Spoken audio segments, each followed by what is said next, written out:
presentation of Fox Sports. We are Baltimore. We are Kansas City.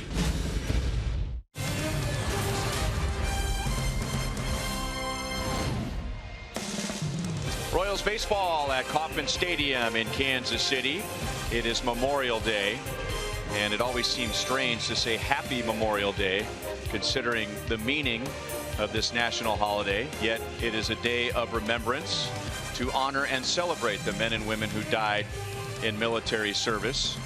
It is Armed Service Night at Kauffman Stadium as the Royals honor the Army, Navy, Air Force, Marines, and Coast Guard who are standing with the Royals and with the Rays for the presentation of the colors, the presentation of a gigantic U.S. flag in center field, and standing with them as we listen to our national anthem, which will be performed tonight by the Air Force Band of Mid-America Air Lifter Brass.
Today is the day that we say thank you.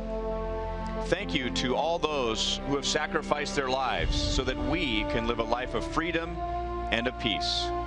Thank you to all the men and women of the U.S. military. Before we play ball, we stop to remember and thank you on this most important day.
sweep for the first place Kansas City Royals. And from an historical perspective, think of this. In the first 47 years in Royals history, never had the Royals won 3 consecutive games when they were down by 2 or more runs in the 7th inning or later. They finally did it in year number 48. So exciting to watch, and the way they did it, Ryan, come from behind fashion. That's a Royals signature victories for sure. But talking to some neighbors and some friends that were at this game, they were saying, we're so happy we were there, especially for the Saturday night or Saturday day game, and they got it done. They kept their souvenir. They know it was something special. And if you're wondering about the Royals getting too carried away after what happened this past weekend, I thought Eric Hosmer summed it up best. He said it was a very exciting regular season series. So the goal remains the same for the Royals despite the sweep over the White Sox. So a new team in town. It's the powerful Tampa Bay Rays. We'll discuss their offense when we come back.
It's the Tampa Bay Rays. Their offense is centered around the long ball. They don't score a lot of runs, but they hit a lot of home runs. Well, certainly the ballpark that they play in helps them hit the homers. It's an arena baseball field, that's for sure. But now, most of their home runs are coming on the road. They're going to have a little bit more difficult time reaching them here, but still, pitch under the bats and you win.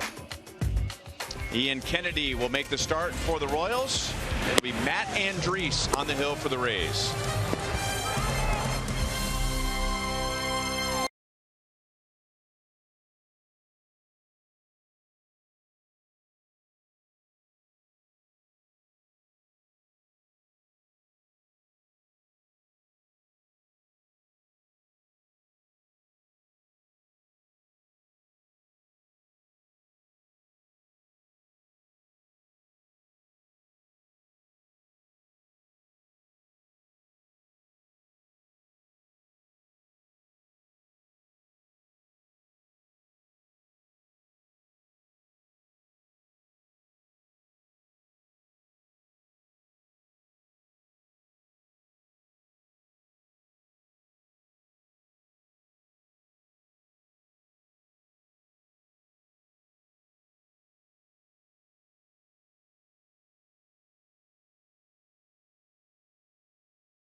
Kauffman Stadium. It is Memorial Day, which means it's the unofficial start to summer. And that means it's time for baseball. And the Royals coming off that exciting 3-game sweep over the Chicago White Sox begin a 3-game series tonight with the Tampa Bay Rays. The lineups and the first pitch are coming up next.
Who had a chance to announce the starting lineup before a big crowd here tonight. Now getting high fives from Don Wakamatsu, Pedro Grifol, Salvador Perez, Dylan G, Yordano Ventura.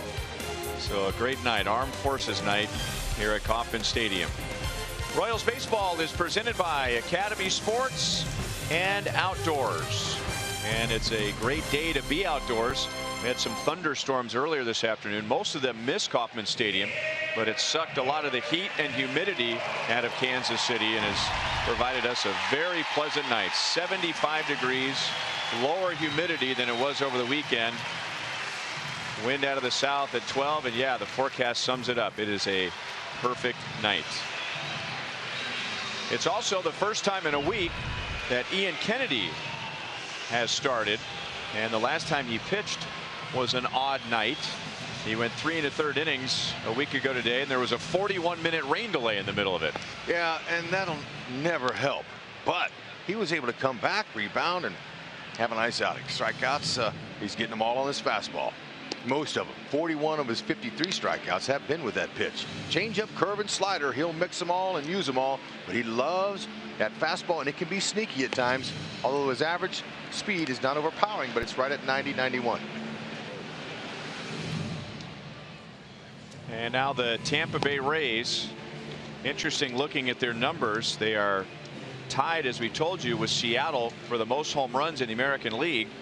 But they're scoring about the same as the Royals are, about 4 runs per game. They are 9th in the American League in runs scored. So they don't have a lot of balance, at least to this point in the season. That is Kevin Cash in his 2nd year as Rays manager, and has the task of replacing Joe Maddon, who turned a Rays organization that was at the bottom, it seems like, every year. In fact, they began with 10 consecutive losing seasons after they joined the big leagues in 1998, and Joe Maddon got him to the World Series and began a string of 6 consecutive winning seasons. So 38-year-old Kevin Cash in his 2nd season as Rays manager.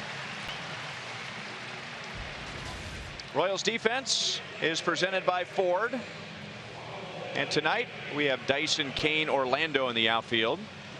Cuthbert, Escobar, Merrifield, Hosmer on the dirt, and Drew Butera will call the game for Ian Kennedy.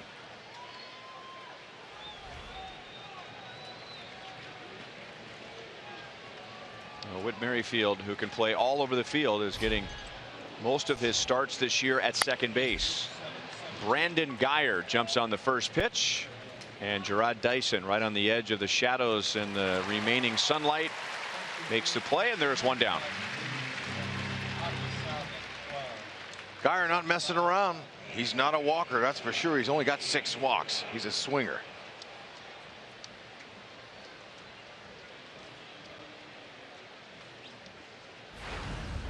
And that brings up Taylor Matter, who made his big league debut earlier this year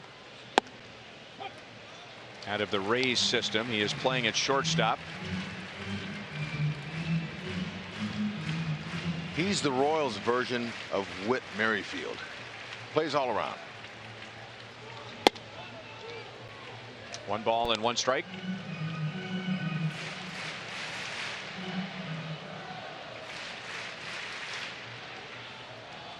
Just got a little pop.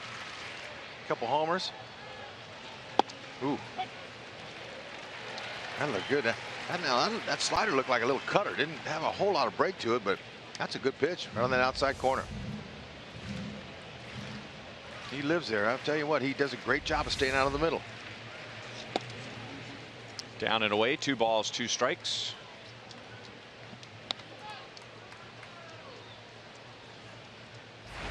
So nice job overall. Opponents, they're hitting 220. What are they hitting? 224. There you go. Overall. Had a hard time finding that. Keeps the ball in the yard. 5 home runs up to righties. We saw 3 to lefties. That wind's going to help a little. Any ball that's pulled by a righty or hit to the opposite field as a lefty gets up in that gale. Full count on Matter. Brad Miller is the Rays' regular shortstop.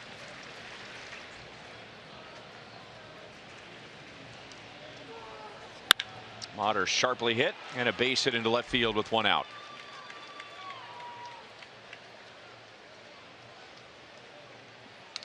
Rays have some significant injuries that they're dealing with right now. Logan Forsythe, their regular second baseman, is on the disabled list, and Kevin Kiermaier, Kevin Cash's Gold Glove, in fact Platinum Glove center fielder, is out with a broken hand, and he won't be back until August. It's a tough loss for them. So Evan Longoria with 1 on and 1 out. Good slider for a strike. We just showed you that Longoria has 9 home runs. It's interesting that the Rays are tied for the league lead with 70 home runs. They don't have one 10 home run hitter, but they have 8 that have at least 5 home runs. Last year the Rays were 8th in the American League in home runs hit. Just down and away. 1 ball, 1 strike. The Mets lead the major leagues with 1 more than Tampa Bay and Seattle, and then the Baltimore Orioles, you figure they're going to be somewhere near the top.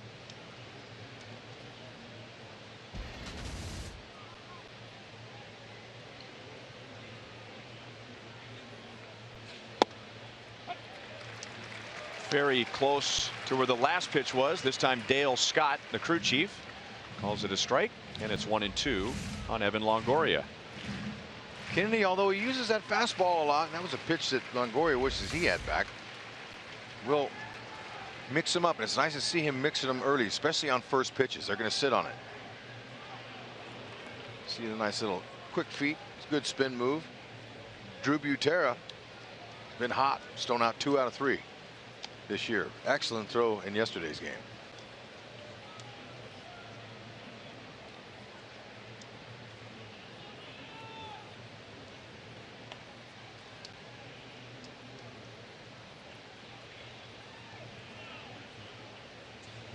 Curveball locked him up.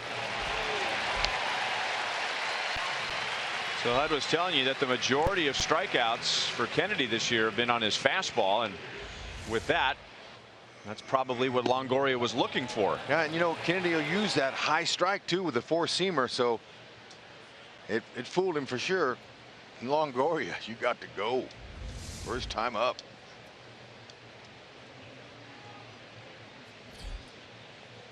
So 2 down to Steve Pearce.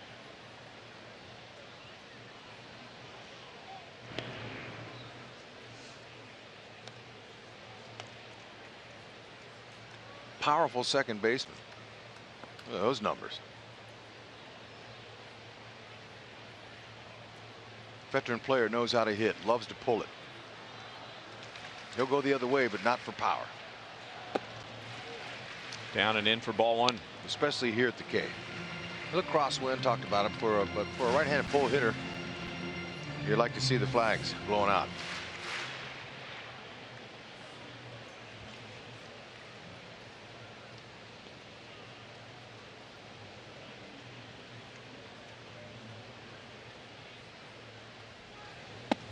That curveball hangs high. 2 balls and no strikes.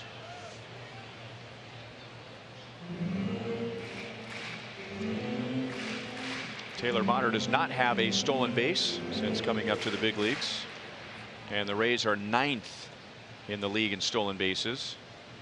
Think about those Rays teams that we were talking about under Joe Madden. They would just run wild. Fastball strike. 2-1 on Pearce. Now, when you think about the Rays hitting home runs, the first reaction would be, well, yeah, they play at Tropicana Field, which really isn't as home run friendly as you would think. But the Rays have reflected what Steve Pearce has done, or Pearce has reflected what the Rays have done. They've been more dangerous on the road. Very close. Bob Davidson is the first base umpire and says that Motter got back in time.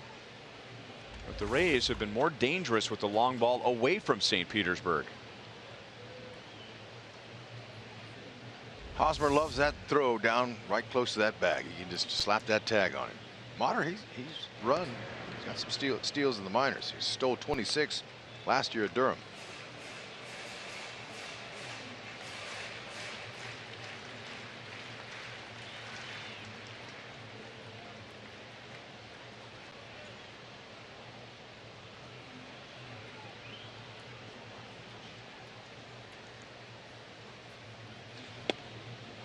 A little bit inside, and when Kennedy is missed in this inning, he is just missed. 3-1 on Pearce. And that's what he wants to do. He doesn't want to miss in the middle. That gets hit.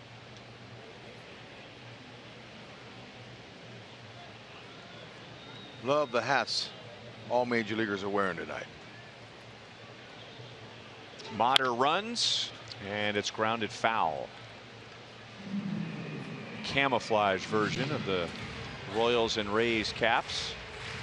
The lettering across the front, the numerals and the names on the back also in camouflage.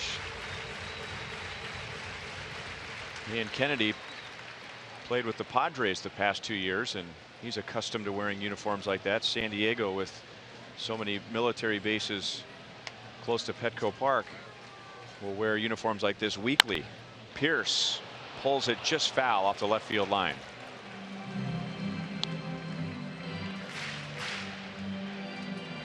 Dyson, you see him in left field. He's in left field because he's more comfortable out there. And Paulo says, you know, I'd like to just stay in right if it's okay. And Dyson said, no problem. I'll play left. I'll never forget last year, the day after Alex Gordon got hurt out in that warning track, Dyson made one of his best catches I've ever seen. Over his head, a Willie Mays style catch right up against the wall, turned and fired and brought it in. Did they double him up? I think they did. They doubled him up on the play. It was in the Tampa Bay series. Motter was running, and that's ball 4, and Tampa Bay has 2 on with 2 out for the Kansas City kid, Logan Morrison.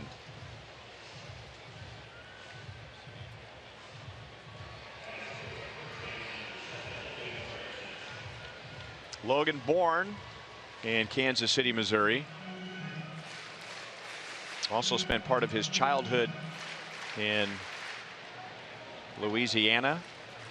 His father on Armed Forces Night was a member of the Coast Guard, his late father Tom. Logan, with a struggling April, has really picked it up in May. And when I was asking him about that, it was a very familiar theme. He said, well, I wasn't getting any hits, so I started to press. And then, looking at some video, realized I wasn't swinging at many strikes. So I decided, okay, I'm only going to swing at strikes. Then I started to get some walks, and then I got my swing back. I said, that sounds familiar. He goes, yeah, it's a pretty common theme when a hitter goes into a slump. He's a beast. Big guy, strong.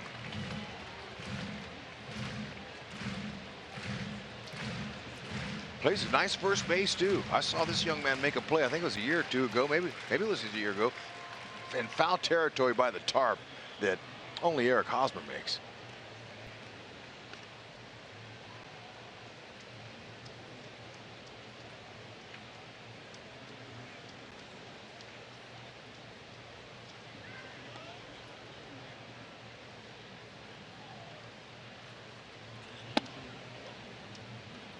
One and two. 22 pitches for Kennedy. He's allowed a 1-out single and a 2-out walk. Yeah, making him work.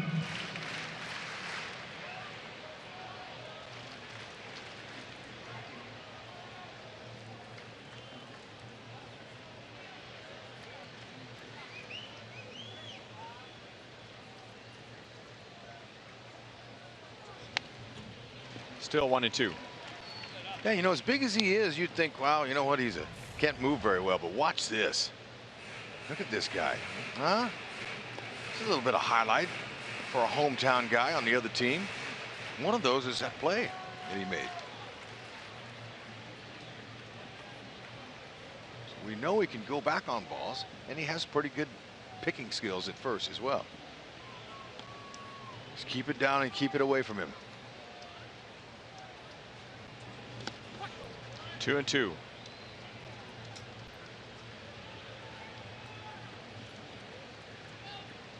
Second consecutive start for Drew Butera.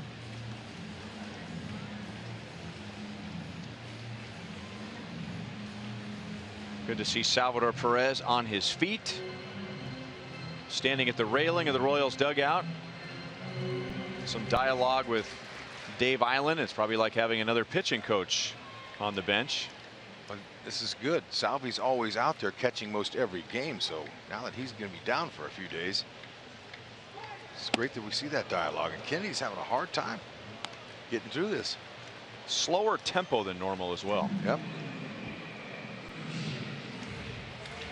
Well, a little extra rest. And we mentioned a week ago Monday, going 3 1/3 innings, disrupted by a 41-minute rain delay, and then in the start before that he threw 116 pitches.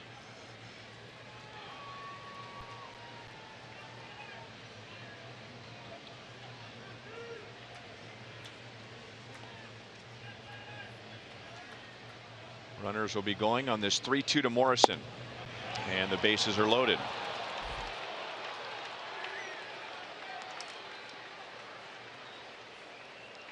So the runner at first and 2 down. Kennedy walks Pierce and Morrison. And just like you talked about, Morrison not swinging at Kennedy's pitches on the corners. Being selective. Take your walk. Just like a few Royals are trying to get locked in by walking as well as you can, getting base hits to the opposite field. Steven Souza Jr. with the bases loaded, 2 down in the first inning. Breaking ball is pulled foul. He's a big, strong guy. You can strike him out, though. He's 6th in the league with 64 strikeouts.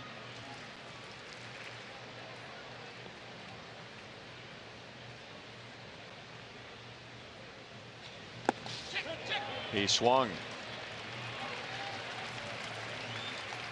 0-2.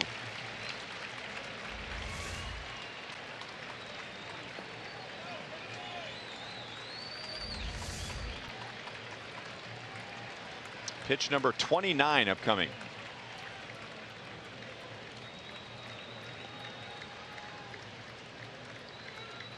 Nothing too good. Ooh, fastball got him looking. Man, he painted him. Seems like that happens so much. A hitter chases a breaking ball in the dirt, being over aggressive and then a little too passive as he gets a fastball right down the middle, and Kennedy gets out of it.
Inning, the Rays had the bases loaded against Ian Kennedy, but he gets a strikeout to get out of the top of the first. And here come the Royals offensively. They have averaged 7 runs a game over their last 6, and they've won 5 of those 6 games. The Royals, over a longer stretch, have won 12 of their last 17, and that's what Matt Andriese has to deal with tonight. He's got making his 5th start. Go ahead. Those are nice numbers. I mean, you know, he's not having to start a whole lot, just 27 and 3rd, but man, offenses aren't doing much off of him. 6 walks.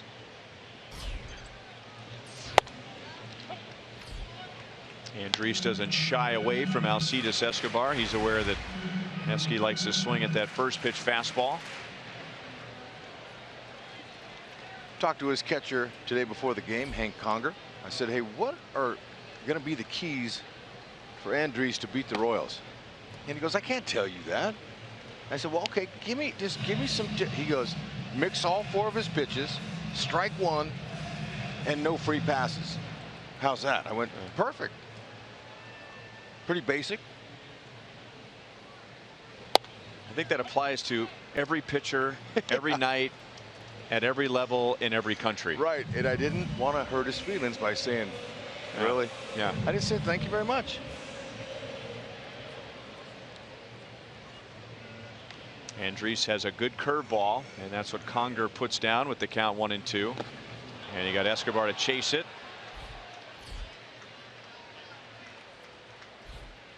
So Andriese begins his outing with a strikeout. We like to use defensive runs saved, and looking at team defense and defensive runs saved says the Rays and the Royals are even, both plus 13 in that category.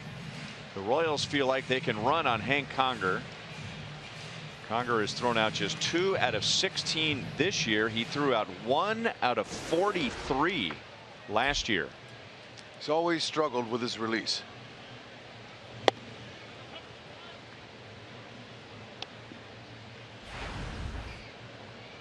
Whit Merrifield, 5 hits, 4 driven in the Chicago series. He has a 6-game hitting streak. A little bit inside. 1 ball, 1 strike. Our Kubota power stats for tonight. He has scored 1 run at least in 6 straight games. The last rookie to do that was Eric Hosmer 5 years ago.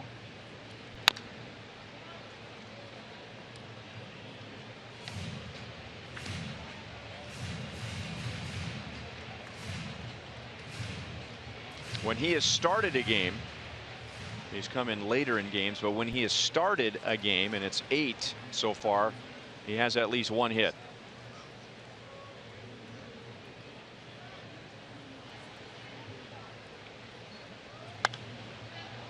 Still 1-2. Andriese fastball, cut fastball, change up and curve.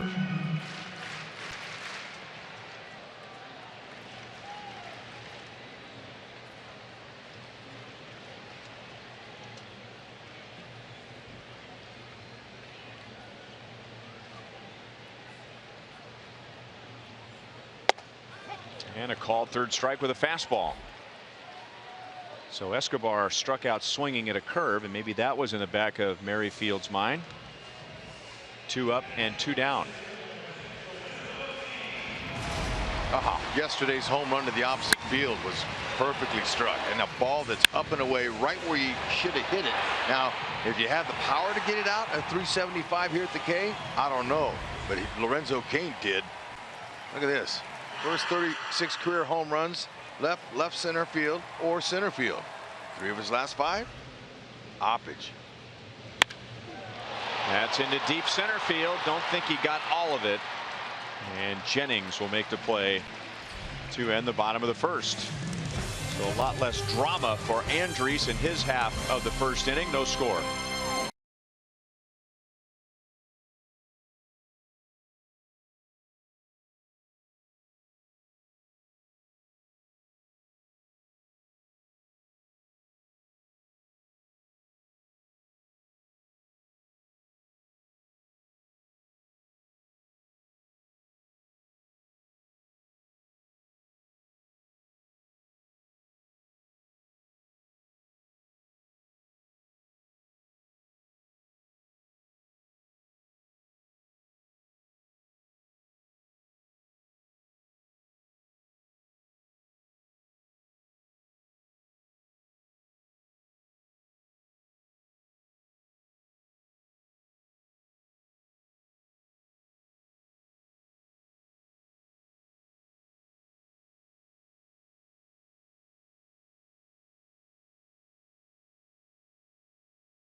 Inning, but Ian Kennedy got out of that.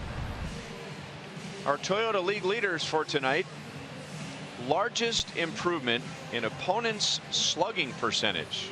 Those are pitchers all having good years, but Ian Kennedy, his slugging percentage has dropped the most. 135 points, and you say, well, some of that has to do with Kauffman Stadium, right? Pitching in a pitchers friendly ballpark, but he comes from San Diego, which is almost equally as pitcher friendly in the National League as this one is in the American League. The Royals felt like he'd have a bounce back season going from the Padres to the Royals, and he's had exactly that. And I know there was a lot of people concerned about the home runs that he gave up in last season, but you know, that's last season. He's in new surroundings, American League, haven't seen him in a while, but he's executing his pitches. He's been aggressive around the strike zone, not in it.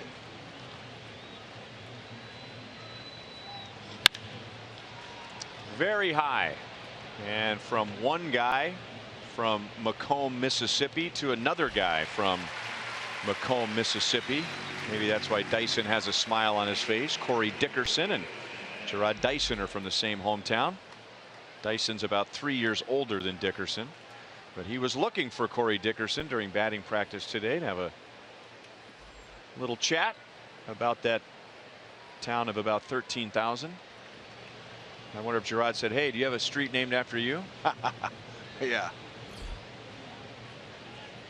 Desmond Jennings fouls the first pitch away. Well, you know, I don't know if you watched the last episode of American Idol. It's off the air now. It was the last one. LaPortia, the runner-up who won that, she is from Macomb, from Dyson's hometown too. And I was riding to the ballpark with him in a taxi on the road, and I asked him about her, and he was all excited. Anytime we have somebody from our town, we're pumped. Good play. Desmond Jennings is out, number 2.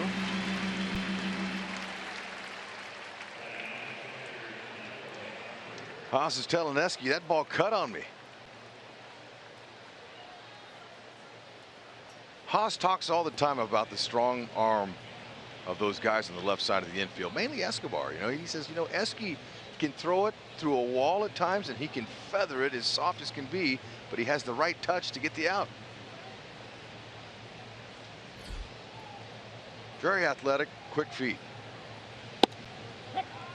Fastball strike to Hank Conger. Now you try to get the 4 seams when you catch it. See, he's getting his grip. He's got the 4 seams, he thinks, and he just cut it a little. And Haas stayed on the bag. You grab the ball 4 seams, it stays straighter. And you see Escobar, he has the ability to throw sidearm, but for most of his routine plays, comes right over the top.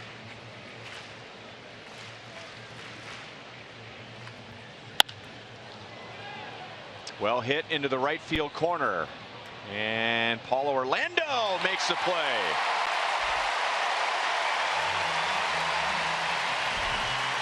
So Kennedy gets some help from his defense. Paulo Orlando turns in the first defensive gem of the game. Ooh, stay with it. Picked it right off the wall. Beauty.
Of the second inning, and man, what a series he had against the White Sox. Hosmer drove in 7. He's our Honda most trusted player. How about a 1,000 slugging percentage? And they continue to pitch to him. That's what amazes me. You can't let Superman beat you.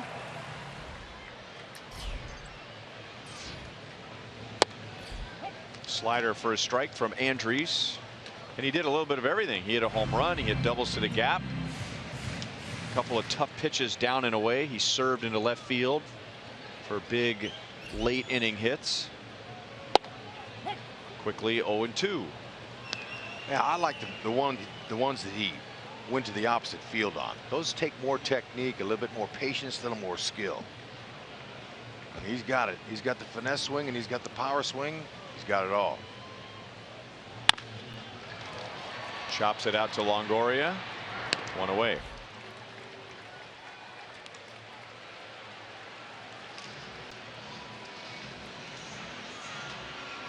And now Kendrys Morales. We were talking about Logan Morrison in the top of the first inning and how his turnaround began with taking walks. And now Kendrys Morales, he was robbed of an extra base hit and an RBI in the first inning yesterday against the White Sox, but he hit the ball a ton to center field. But he has 4 walks in his last 3 starts. And we pointed out late in the game yesterday that he's starting to lay off pitches down and out of the strike zone that have given him a lot of trouble in the first 2 months. You know, he's anxious. He knows he needs to hit for more of an average from the left side of the plate. So that's just a natural thing for a hitter to want to swing his way out of it.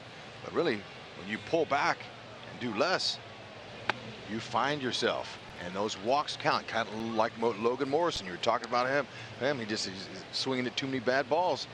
Started laying off of those, got some discipline, and was able to make that pitcher come in that zone with a good strike right here. 2-0. He's got to come in there. And he went in there with a slider. He likes to throw those first pitch sliders. It's one of his patterns. He'll use his changeup to both batters, righties and lefties.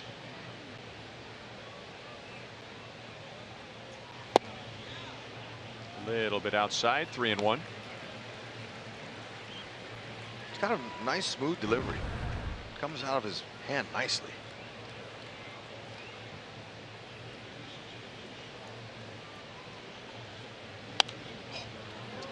Full count. Right on it. Don't know if he'll get another one of those though.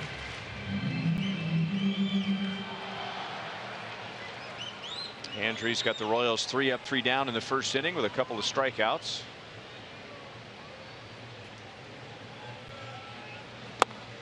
And that's a pitch that Kendrys was chasing quite a bit in the first 6 weeks. So now he has 5 walks in his last 4 starts. And the Royals have their first base runner.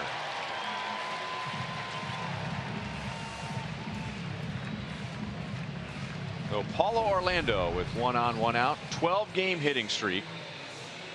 He has driven in 9 during that stretch. Loves to jump on that first pitch. Keep that streak alive. Get it early so you can let it out of your mind and let it go. 13-game hitting streak. There you go. That's going to roll deep. Deep enough for Morales to go to third, and the throw goes to third, and Paulo takes advantage and goes into second base.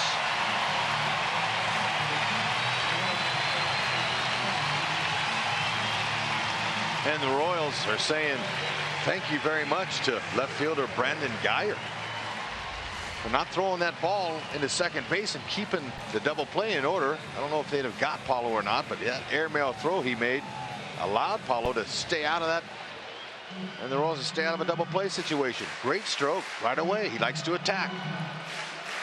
Beautiful swing. It's a much longer throw to third, and he missed the cutoff man. And Morales, he wasn't sure what to do on that, but he kicked it in. How about that? 6 screws in his ankle and all, Rhino.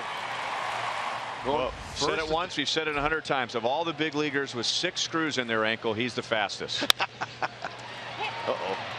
He got it in. Thought about coming to the play. Boy, Pierce looked like he had a play. And I think Kendrys Morales was even slowing down, anticipating a throw. But Cheslor Cuthbert picks up an RBI, and the Royals lead 1-0.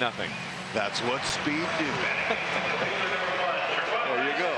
Camo going first to third on that ball that didn't get to the wall. And watch him now. He's not exactly the fleetest of foot, but he was slowing down. He was watching the play. He thought they were coming home for sure. And I'm not so sure why he didn't take that out at the plate. He had it by a mile. Couple of questionable plays on defense behind Andriese. So Cuthbert, who we agreed had one of the most important plate appearances of the game yesterday, helping to set up the comeback in the 8th inning. Gets an RBI in his first at bat tonight. Gerard Dyson has a 7-game hitting streak.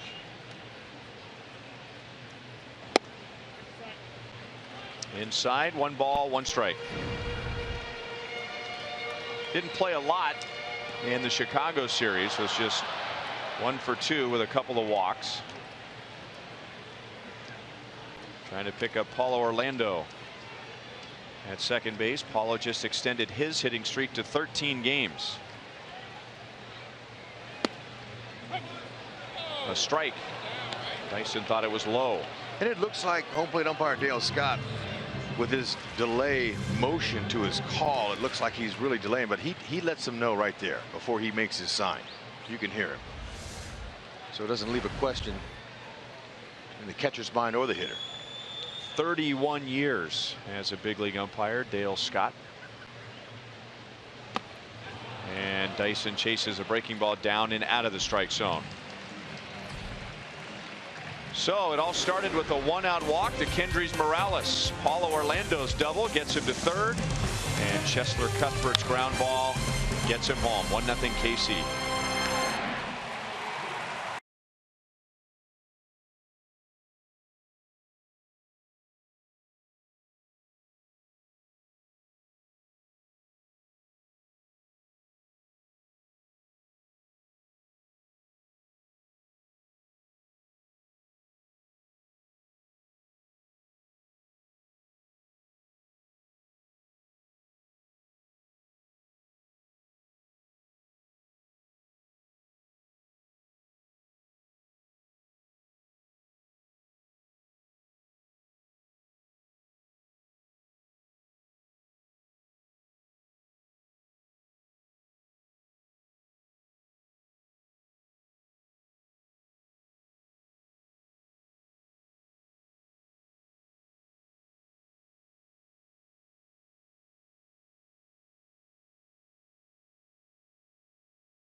The unofficial beginning to summer, and a perfect night to be out at Kauffman Stadium. 1-0 Royals. Paulo Orlando and Cheslor Cuthbert, along with Kendrys Morales, combining to give Ian Kennedy the first lead of the game.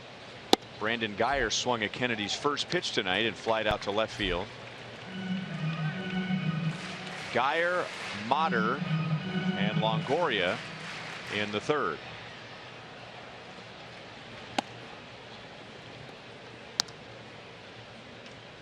Geyer's made a name for himself so far this year for his ability to get hit by a pitch. Stands close to the plate and not afraid to lean into one. 2 balls and 1 strike. He's been hit more than anyone in the major leagues by 6.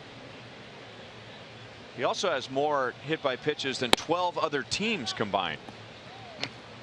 Wow. 3 balls and 1 strike. Well, you know, I admire the fact he doesn't have an outward pad on his elbow, you know, and so he's up there. Now there's something on his elbow. I don't know if it's a small little pad or not, but I admire that when guys get up there on that dish with no protection. but doesn't look like he's got something on that elbow, or it's swollen. Yeah, he's got something under there.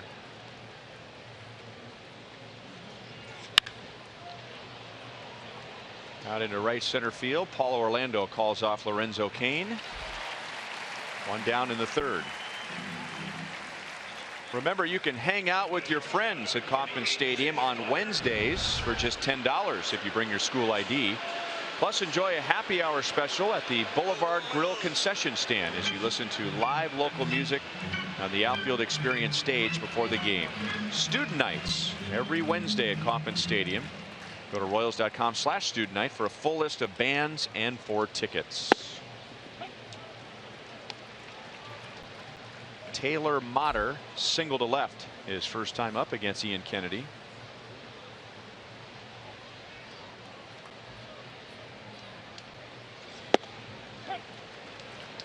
Oh, and 2.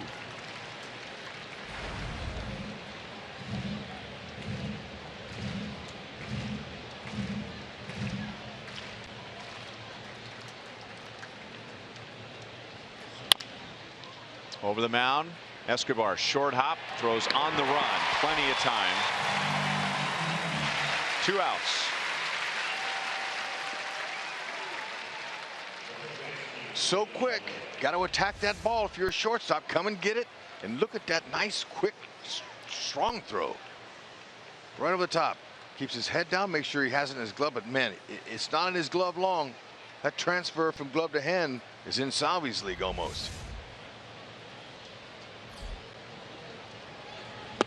Longoria was looking for a first pitch breaking ball because Kennedy struck him out looking at a curve in the first inning.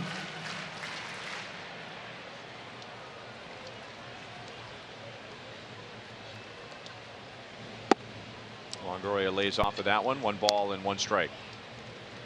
Now there's nobody on base, so I'll point that out before I say that Kennedy has really picked up his tempo since the first inning and getting good results. Yep, it sure does help. It moves the game along, keeps everybody on their toes, even though Kennedy's more of a fly ball pitcher. Still keeps everybody in the flow, moving quickly. Longoria just over Whit Merrifield.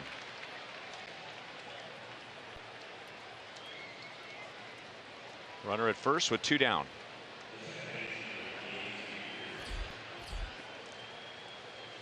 It was a 29 pitch first inning, and then he bounced back with 8 in the second. He had set down 6 in a row before the Longoria base hit.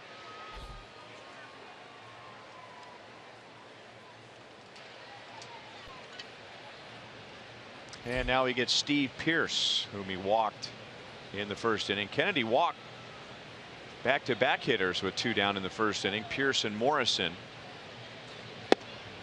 But then he struck out Steven Souza Jr. with the bases loaded to end the first. 12 out of 13 first pitch strikes. Kennedy is getting ahead of guys. And I like how he's not serving fastballs up first pitch. He's been using a lot of secondary pitches. We've seen sliders and now curves. Keep him off the heater.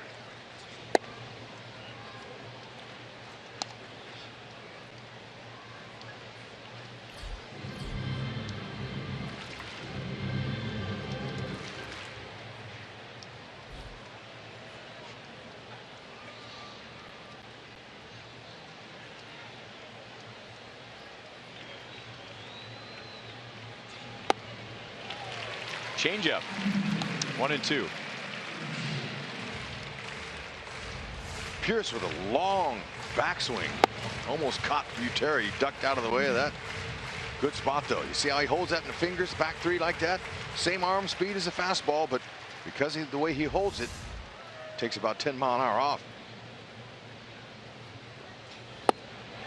So back with the same pitch. Kennedy has struck out 3 in 3 scoreless innings. Good tempo. Quick. He's getting the job done.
The Chesler Cuthbert RBI ground out. Our T-Mobile greater coverage of baseball. We were telling you about Kevin Cash. He's 38.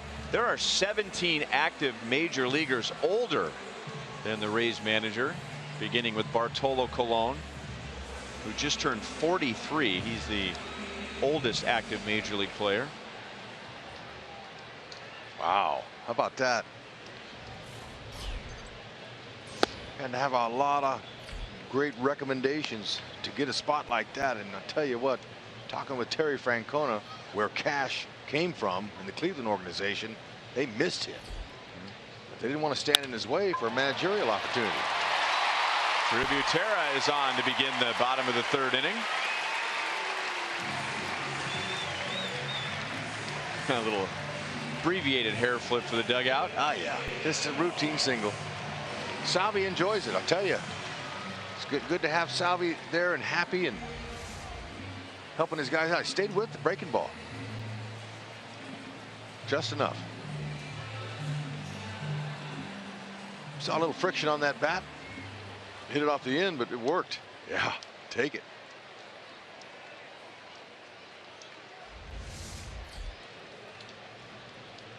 Antry struck out Alcides Escobar with a curveball in the first inning.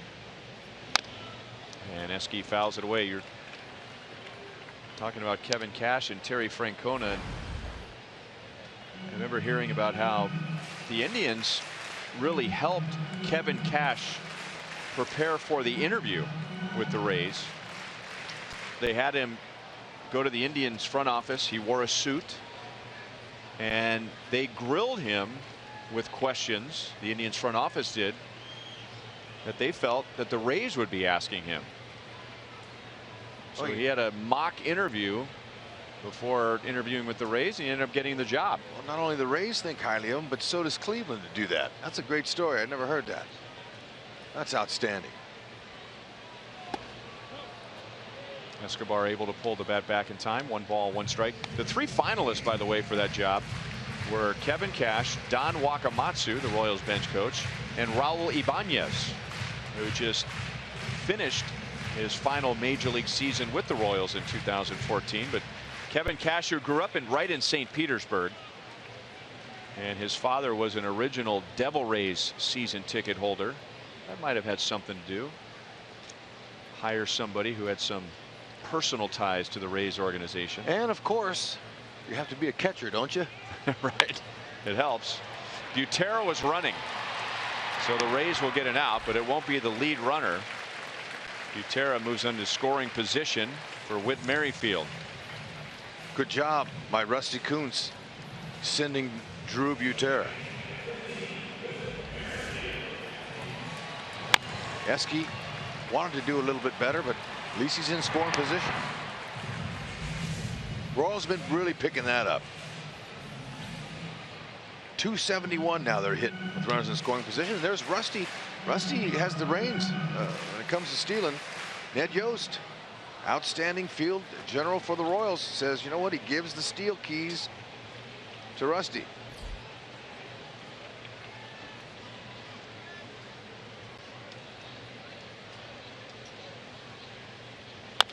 Merrifield chops it over the mound. Butera will go to third as Pierce throws out the Royals second baseman. So Butera's at third with 2 down. And along those lines, Hud, Ned Yost has also given Mike Jershely the freedom to make calls on his own as the third base coach. And Ned brings that up often when he talks about his evolution as a major league manager, his willingness to delegate, which he says he didn't do enough of when he was managing the Brewers and in his early years with the Royals. And you know, that's the key to success, and the Royals do that as an organization. And I know Dayton Moore does in his 10th year now. He empowers his employees to make their own decisions. And what that does is it frees up the employees, makes them feel special, and makes them feel like they're a prominent role. They have a prominent role in decision making. Winningest manager in Royals history, and he's 5 wins away from 500 as a Royals manager. Here's his co-bench coaches, Don Wakamatsu has the title of bench coach. Pedro Grifol, the catching coordinator, is in on a lot of the final decisions. In fact, when Ned is making a decision when it comes to pitching, he will talk to Don Wakamatsu, Pedro Grifol, and Dave Island. And everyone has an equal vote, but Ned has the final say. Yeah, and that's the way it should be. But before, he wasn't sure about his coaches, and you know, you like to get your own guys, but it doesn't always happen when you first get the job. Ned had to run through some hitting coaches, a few base coaches, until he found the right guys that he could really rely on and trust. It's a trusting position. One of the things that I think Robin Ventura is having some issues with. He's got Rick Renteria as his new bench coach this year. He's got, you know, and I saw him standing alone making his own decisions in that last weekend series. Up the middle, Motter throws in time to get Lorenzo Cain. So Butera is stranded at third. At the end of 3, the Royals lead 1-0.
Wanted to find a way to honor these great veterans, so he had the idea to use high school students to take their local vets to the museum, and eventually began working with the Honor Flight Network.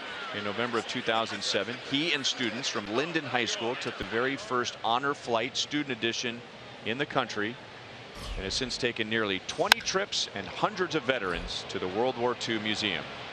Paulo Orlando can't make that play, but he's going to hold Logan Morrison to a very long single. So Brian Spencer, who we just showed you, is sitting in the Buck O'Neil legacy seat at tonight's game. Paulo wasn't sure on contact what that ball was going to do.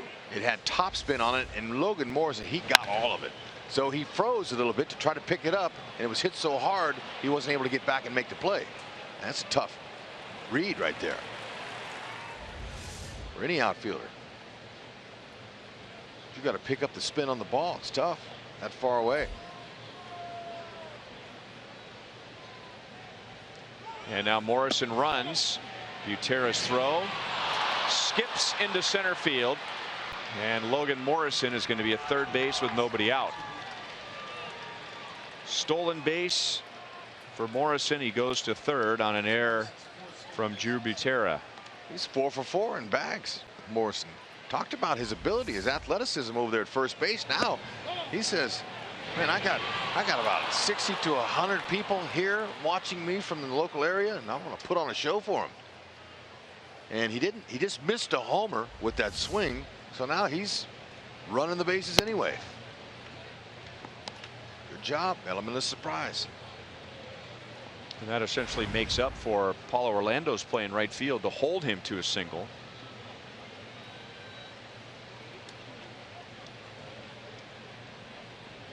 Steven Souza Jr.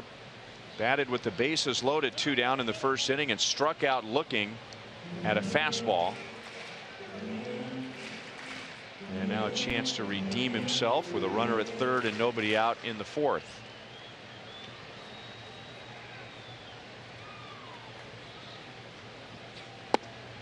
Changeup on 2-0. It's excellent command, keeping that in the lower part of the zone. And that's a field pitch. You miss it with that belt high, it gets hit. 2 balls, 2 strikes.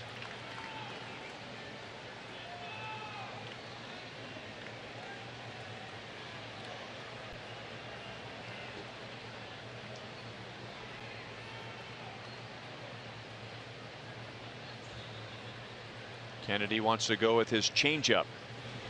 And it's down and good enough for a strikeout.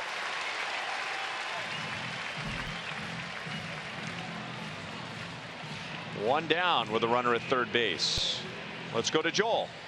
Well, Ryan, for Drew Butera getting everyday playing time while Salvador Perez is out. And while he's familiar with all of these pitchers, with this being his second year with the Royals, he really likes to stay sharp, stay in rhythm with guys. And so you'll see him out there in the bullpen catching the relievers when he's not starting on a regular basis.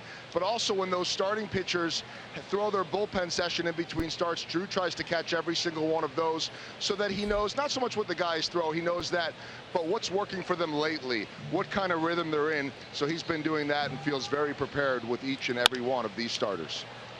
Chop to second, and the play will be to first. Merrifield thought about coming to the plate, but Morrison was going on contact. It would have been a very close play. So the Rays get their run like the Royals got their run with a ground ball to second base, bringing home a runner from third. Logan Morrison. Wow, way to go. He picked up that run himself. Now watch Butera. He's telling Merrifield, no, first base, first base. See, he's pointing. That's the play right there. You got to go there, get the out.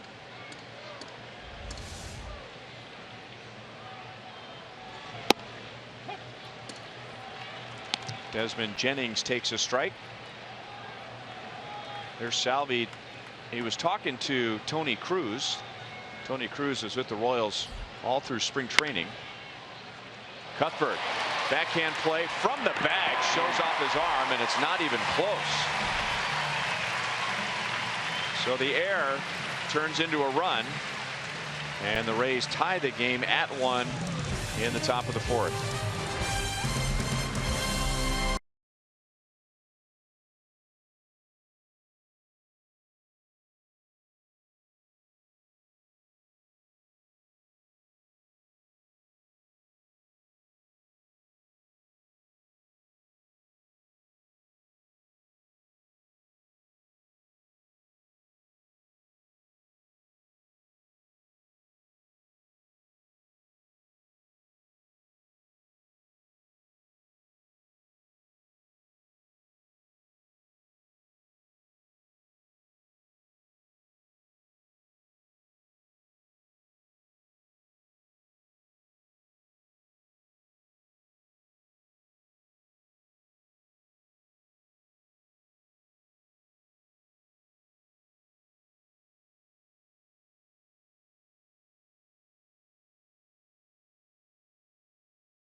Fourth inning. That is Phil Weller's family. He's our technical director. Phil is very proud of his niece, Alyssa, from Hill City, Kansas, who just established a new state record in discus, also won state in shot put. So Phil asked if we would pass that along, and we said absolutely. Congratulations, Alyssa. Way to go. And now the phones are buzzing. That's right. Glad you guys could make it. And Alyssa did that as a junior in high school. Technical director, by the way, that position, as our director, Steve Kurtenbach, is calling out camera angles and tape machines to show you replays. Phil is the one who actually presses the buttons to make that happen. He's the one that's got that gigantic board that you've seen. If you've ever seen the inside of a TV studio, it's got all the different colored buttons and levers. It's his hands that bring you the different shots of Royals baseball. 2-2 on Eric Hosmer. He grounded out to third in the second inning. Hosmer, Morales, and Orlando.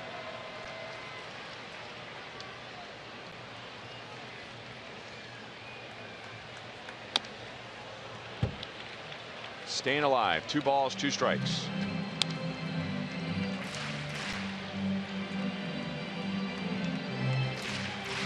Hosmer, we told you, had 7 RBIs in the White Sox series. He has also driven in 9 runs in his last 4 games.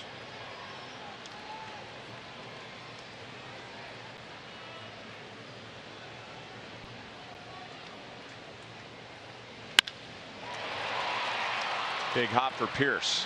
Ball came up for him, and Hosmer is out, number 1.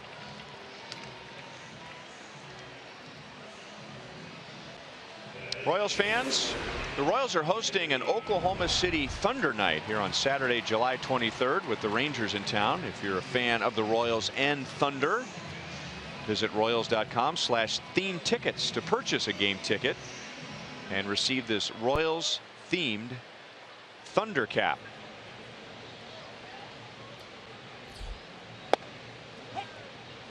Strike to Kendrys Morales, who took a walk with 1 out in the second inning.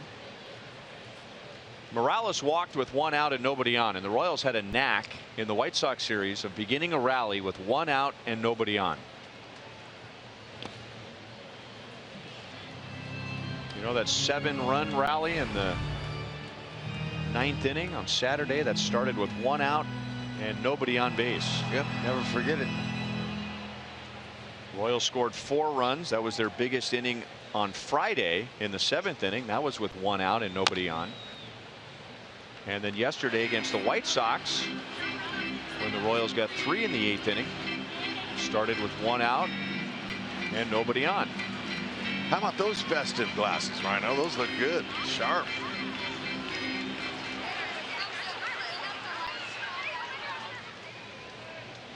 Now, you know, those walks, they hurt the pitcher, but they help the hitter.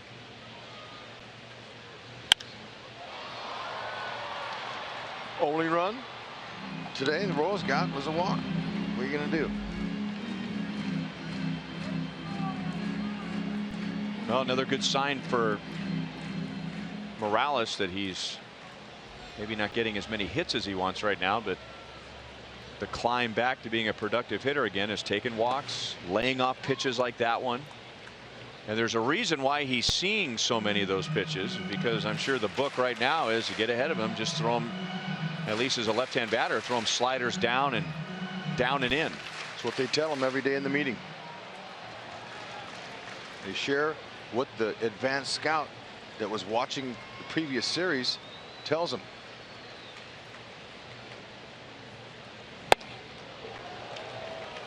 Three and two.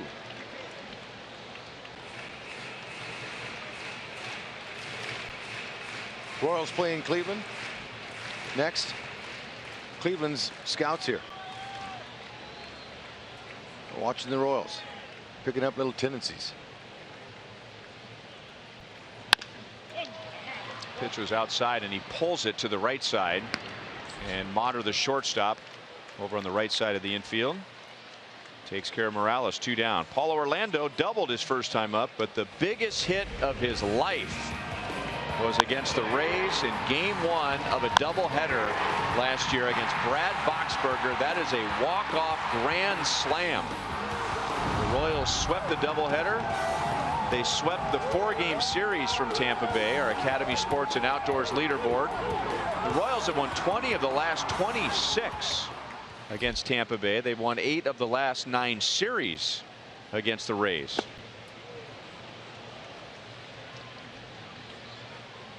Andrews threw him a fastball first pitch. He jumped all over it to extend the hitting streak, and now this time he gets a slider. Might have been a curve.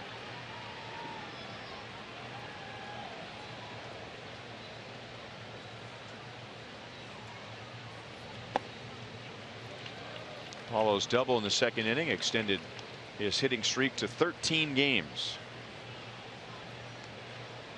He also made a nice play in right field.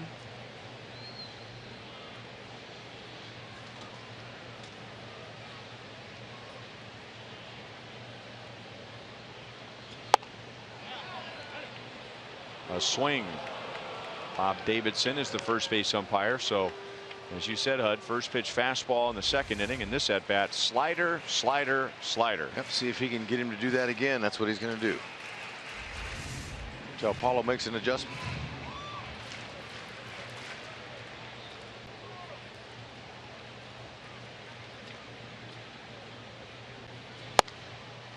Out of the strike zone, 2-2.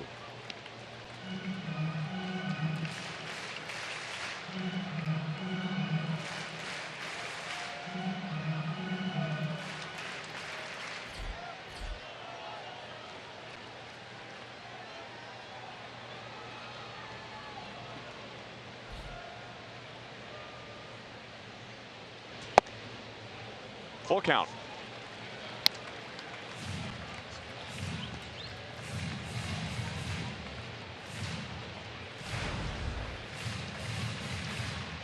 Andrews gets tougher as we go deeper into the game. Yeah, how about that? He's had 4 starts, but still, he's pitching well. His numbers look good. He's keeping the ball down, and he's doing what Hank Conger said. He's mixing all of his pitches. It's what you want. Some guys get by with just 2 pitches, sometimes 3, but when you have 4, you might save 1 or 2 of them for a second, third time through. And first pitch strikes. That's what he said. Strike 1. Even though it's basic, that's just the way the game is. Well, Hank Conger was right, because he didn't want Andrews to walk anybody, and the only guy's walk turned into a run. It's brilliant. Emergency swing by Paulo Orlando to stay alive, hoping for a better pitch.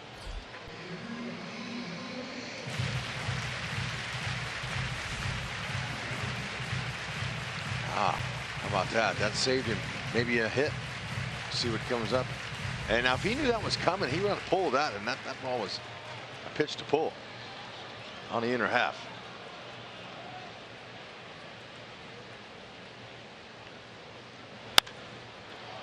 Popped up, and Pierce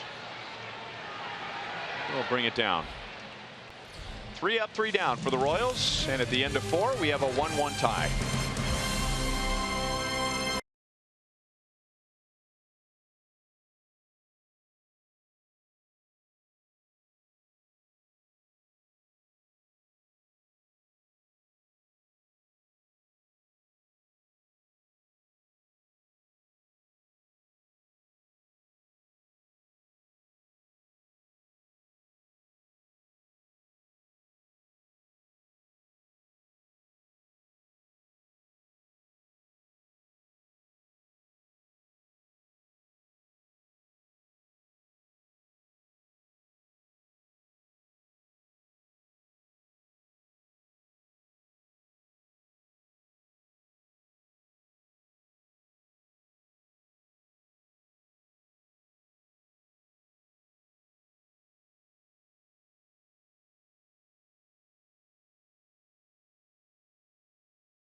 locked up 1-1. We'll show you how it happened. Second inning, Paulo jumped all over it to keep his hitting streak now at 12. Zen's up. That throw, he overthrew everybody. They moved to second and third. And here Pierce had Morales by a plenty margin, and he decided to go to first base. Thank you. And then the Royals, similar play against them.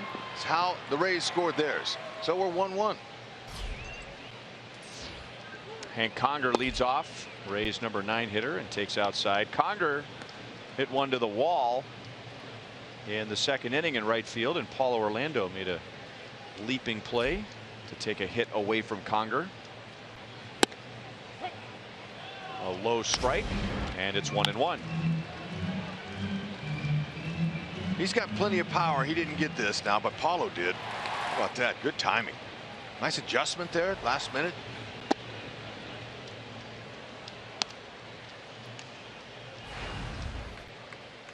First round pick of the Angels in 06.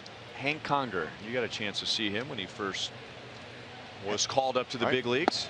Had several injuries. Local kid from Huntington Beach.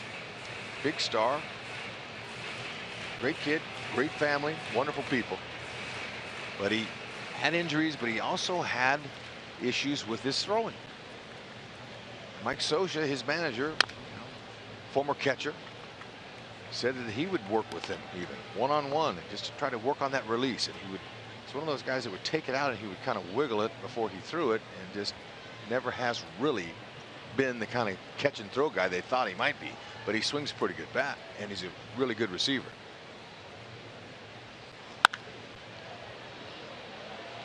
Foul into the second deck.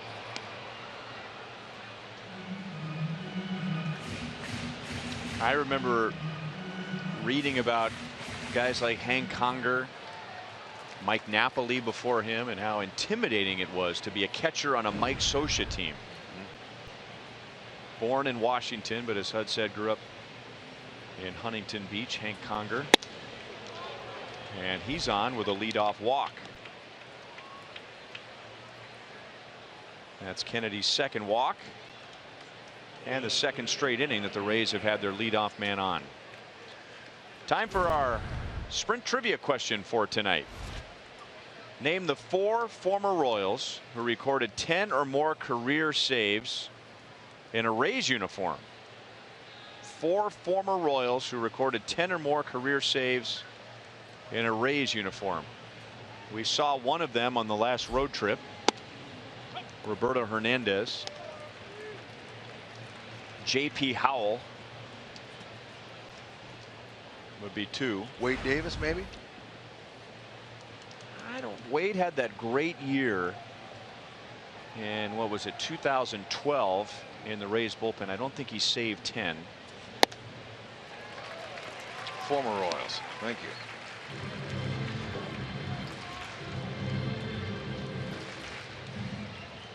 Take that back. That's 3 walks allowed by Ian Kennedy. Brandon Guyer has flied to left and flied to right.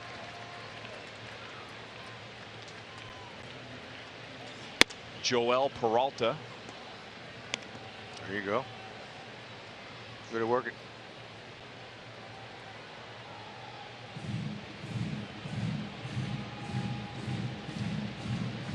How about Kyle Farnsworth?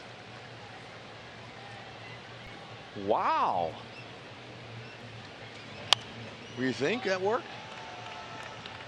I think that's it. Look at that. That's impressive. Got a big old country guy, you know. He's a big, strong guy, hunter.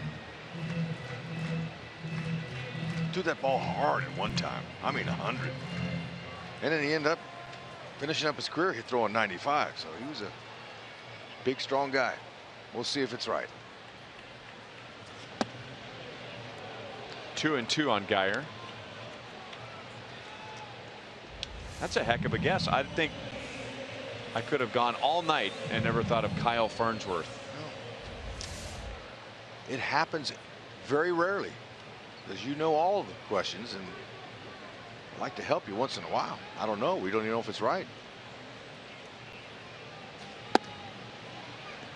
And now it's 3-2 on Guyer.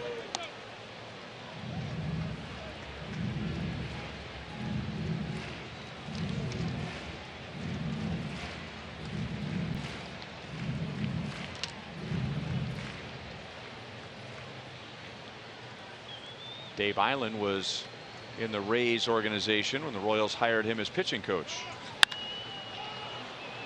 Left center field, Lorenzo Cain wants it.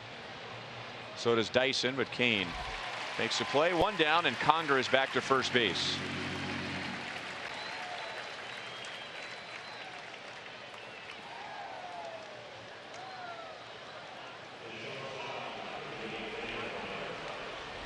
Love all the festive costumes, outfits, glasses, hats, pants, shorts.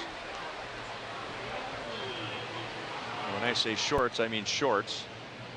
T-shirts. Is that an eagle across that flag? Ties. Yep, nice tie hood.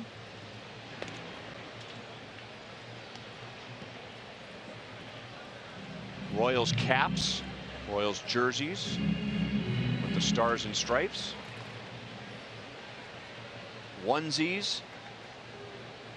There you go. That fixes everything. Smart daddy. 0-1 on Taylor Motter. He singled in the first inning, and there was out on a good play by Escobar in the third. Kennedy would like to roll up a ground ball double play. He's more of a fly ball pitcher, but he has induced 2 of them coming in this season with 51 in the third innings.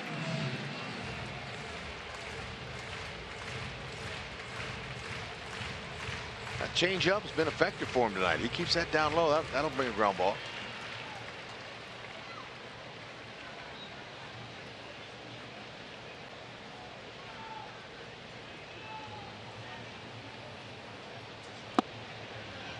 One ball, 2 strikes.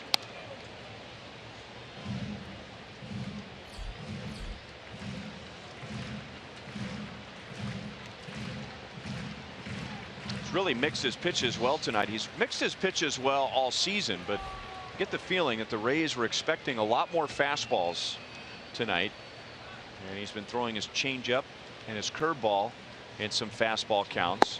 And there's the changeup. This might be the best changeup we've seen from him all year. He has struck out 5, and by my count 3 have been with the changeup. And I agree with you. He's using it more because this is a powerful team. And this is called making adjustments to his game and not just staying the same way against every opponent. You have to change it up. These guys, they'll get you.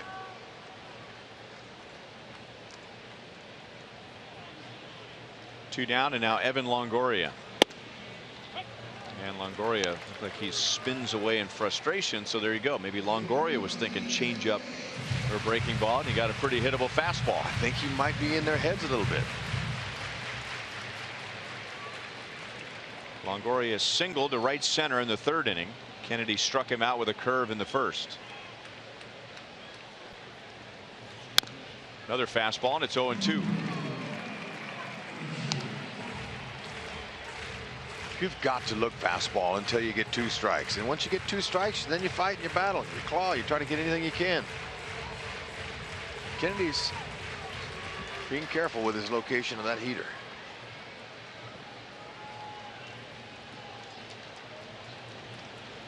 Came right after the last guy. He had 0-2. Let's see if he does here. No, He does. Well, at least it was with the fastball. Yeah, but it was good. Good spot off the plate.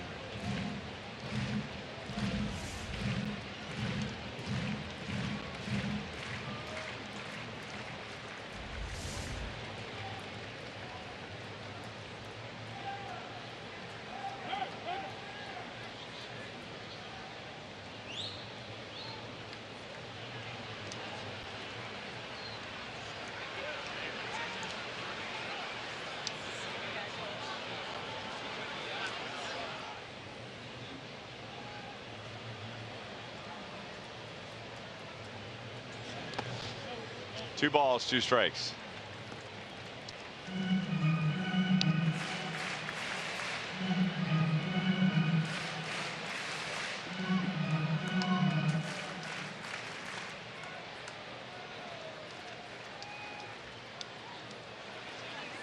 Great shot.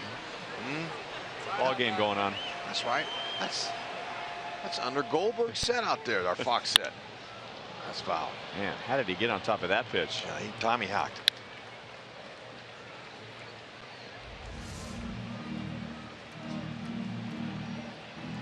Now that's that high four-seam fastball he likes to use with 2 strikes on the hitter, but Longo, he knew it was coming. He wrapped it. Flame-tempered bat. See how he's concentrating, label up, looking right at the label. It's important because if the label's down or on the other side, the bat cracks.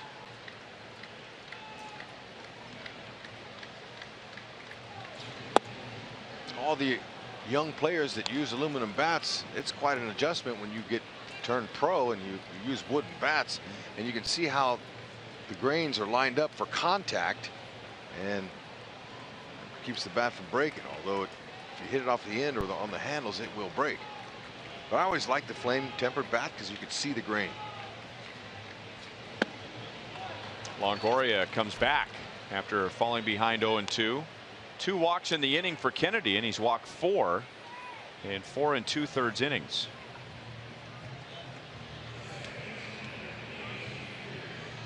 That wind continues to blow out toward left field. Great night, and we told you earlier some very strong thunderstorms moved through Kansas City. We didn't get much rain here, but we got the effects of the thunderstorm, pulling all the heat and humidity. Perfect night inside to Steve Pearce. He has walked and he has struck out. Steve Pearce had his breakout year with the Orioles 2 years ago. First full season in the big leagues.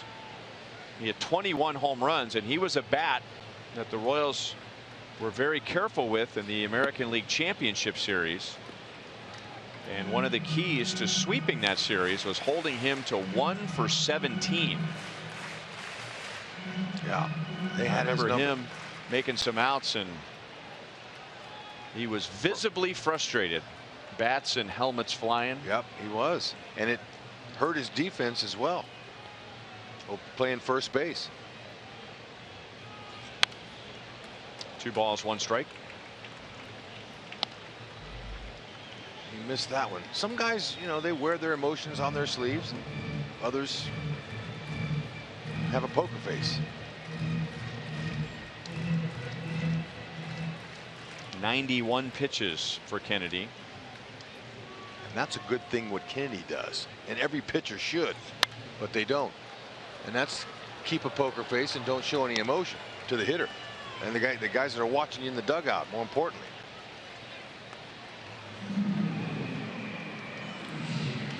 Pearce was ahead in the count 2-0, and Kennedy went after him with 2 fastballs, and he fouled them both away. Well, I'm going to guess the 4 walks are because he's used to throwing more fastballs in those counts.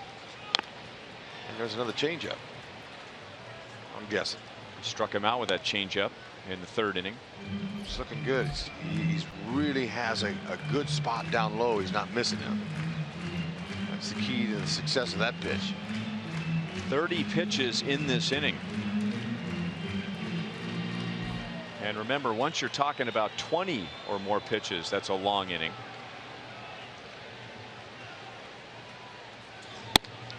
Full count. Okay, Drew Butero's just alerting the infielders on the 3-2 count, 2 outs. The runners will be moving. So he's reminding them that the play's at first base. And that's good. That's called communication. You see that in Little League. You see it in the majors at the highest level. Fundamentally sound teams win games. The way you catch the ball, the way you communicate. You have to do those things. And if you don't catch the ball. And lots of times you're in the wrong place at the wrong time. And you look around each other. Don't be afraid to talk. Communicate.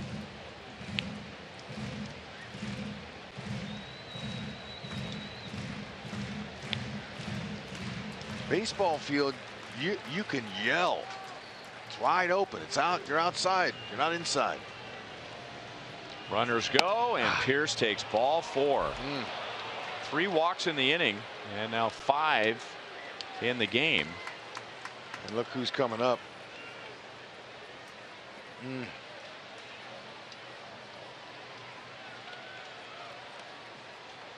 This is not the hitter I don't think that Dave Island company would like to see with him loaded up. At least there's two. While they chat, you know, it was 10 years ago today we found out that Dayton Moore was going to be general manager of the Royals. He has been nominated for the Sports Impact of the Year Award for the K-Love Fan Awards occurring next month in Nashville. And you can help Dayton bring home the award by going to the KLoveFanAwards.com and voting. Voting ends tomorrow. There he is, 10 years ago. When he took over on June 8th until 2012, the Royals had the worst winning percentage in the American League. But beginning in 2013 through today, the Royals have the best winning percentage in the American League. Incredible. 10 years, 2 World Series appearances, 1 championship. I mean, that's getting it done. Chicago Cubs wish they had that formula. A lot of teams out there would say, what? You did it in 10 years? That's awesome.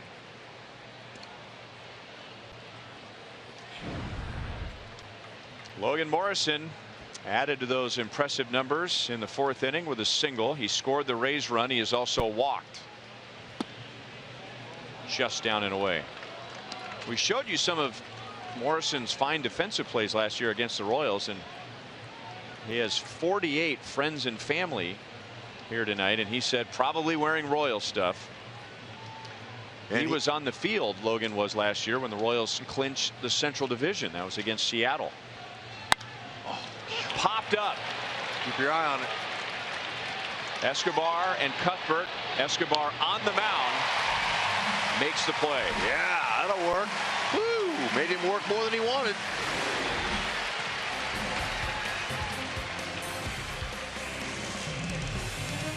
For the 2nd time tonight, the Rays leave the bases loaded.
On the right, Tampa Bay has left 7 on base, the Royals 2, and the Rays in the top half of this inning left the bases loaded for the 2nd time in the game. Cuthbert, Dyson, and Butera against Matt Andrews.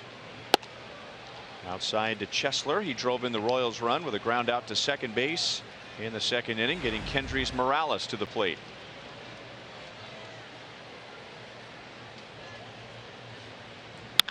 Breaking ball pulled just inside the bag, and Longoria made that look much easier than it was. A 1-time Gold Glove winner, Evan Longoria. 1 down. Panera takes us around the American League, 1 interleague game. So the White Sox have now lost 7 in a row. They were shut out in New York. Remember all the trouble Matt Harvey has had this year? Well, Matt Harvey was on top of his game today. Minnesota's 4-game winning streak comes to an end, and Texas beats Cleveland. So the Royals, with a win tonight, could take a 1.5-game lead in the Central Division as Dyson drops it into center field.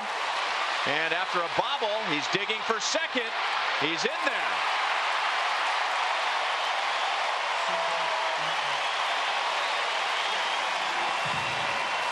That's what you like to see. You got that kind of speed, use it. Come out of that box with a purpose.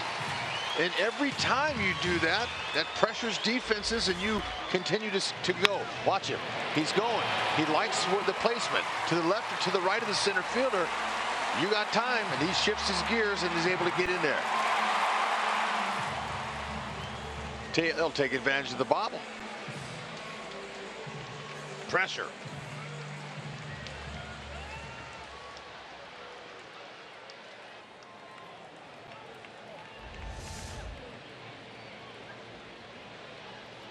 So a runner at second for Drew Butera.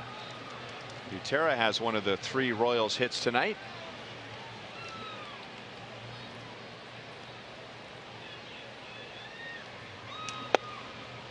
Lays off a breaking ball down. Drew understands the situation right here. 1 for 6, but he knows about his playing time. He's going to make the best of it. And he told me before the game today that slowing the game down is a lot. There's a lot to that, especially younger players are able to do that because the tendency is to speed up, especially with the crowd noise here at the K. 1 ball, 1 strike. By the way, I don't know about you, but I remember that 1 hit for the runner in scoring position this year. Oh, pretty big hit, significant hit. Game tying hit on Saturday.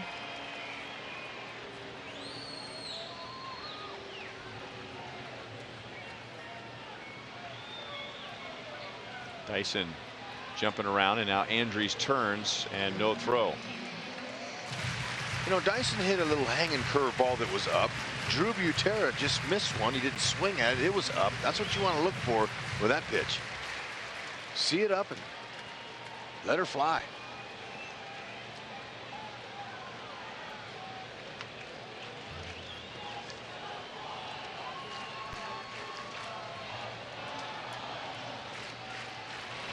He throws this time.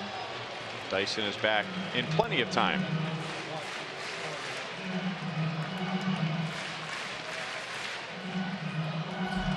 Joakim Soria may take over in the top of the 6th inning. We'll see, but Ian Kennedy is coming up on 100 pitches as he was finishing off the Rays in the top of the 5th.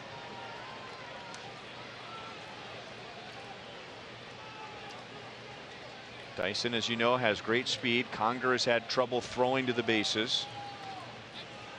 Dyson is not running, and Butera takes inside. 2 balls and 1 strike.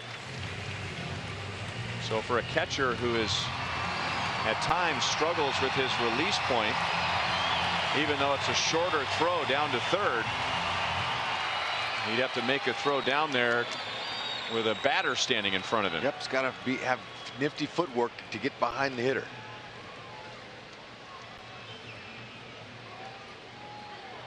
If he's going to go, it's a good pitch here before he gets 2 strikes on him. 3-1.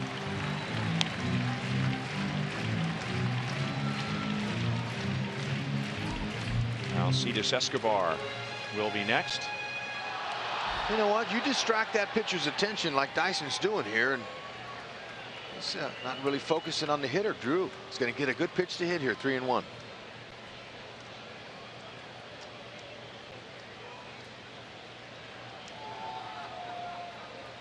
Dyson runs. Butera takes ball 4, and Conger throws it to the Royals bullpen.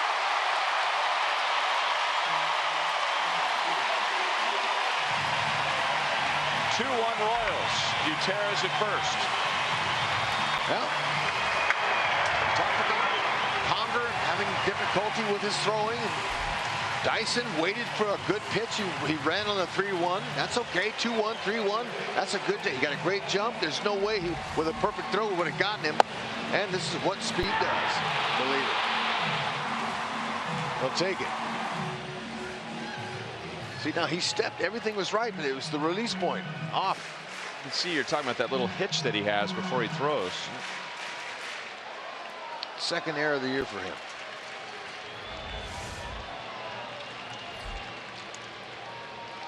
And now Butera was trying to get a walking lead. Thought about going. Escobar takes strike one. Esky is struck out and grounded out to short. Butera, as Andriese came set, he started with a very short lead, trying to con Andriese into thinking that he wasn't a threat. But then as Andriese came set, the lead got bigger and bigger and bigger, and he almost took off.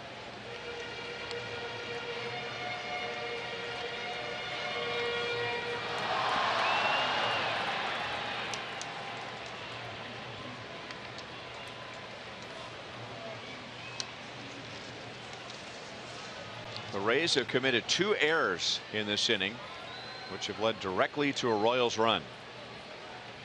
And the Rays got their run tonight as a result of a Royals error.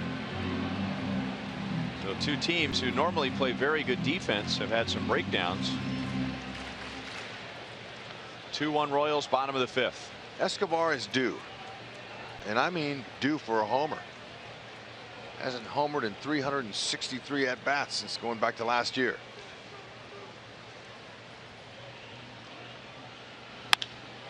On the ground to Motter. Out at second. Pierce to first. And an inning-ending double play. I tried to talk him into it. 1-out single to Dyson. He goes to second on an error. He steals third and scores on another error.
That we may breathe free, we honor you.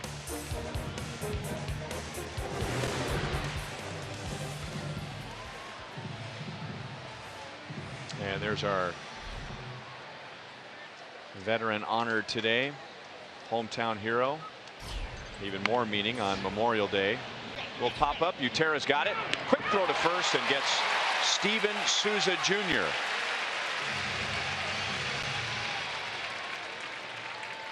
And Ian Kennedy is back out there. That was his 99th pitch. We showed you Joakim Soria warming up as the Royals are batting in the bottom of the 5th. Well, Souza with 9 homers, they'll take that bunt. Thank you. Can swing the bat, and obviously not aware of the pitch count and wanting to try to get Kennedy out of the game. Corey Dickerson is flied to left field and grounded out, and that ground out drove in Logan Morrison in the 4th inning, which tied the game at 1. The Royals just got a run back in the bottom of the 5th to regain the lead. Left-hand batter takes a strike. He's been getting ahead of hitters all night. 21 of 25 first pitch strikes. A couple rough innings, but he's holding them down, doing a nice job.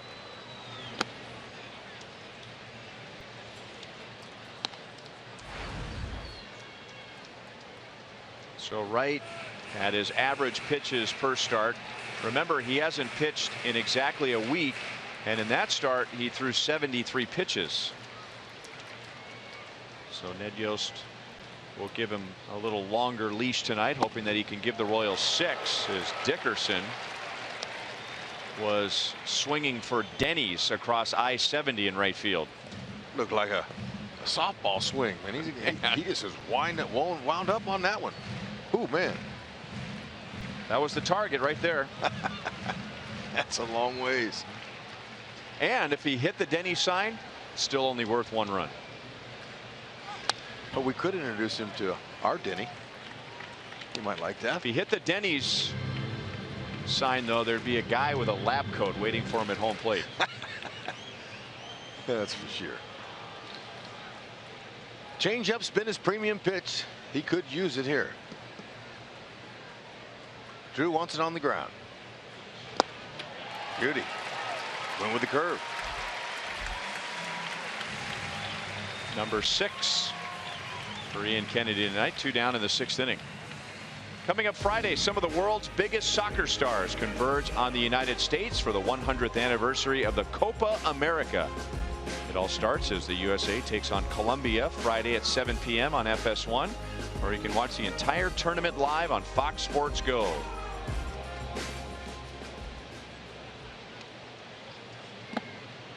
Jennings takes low, 1 ball and no strikes.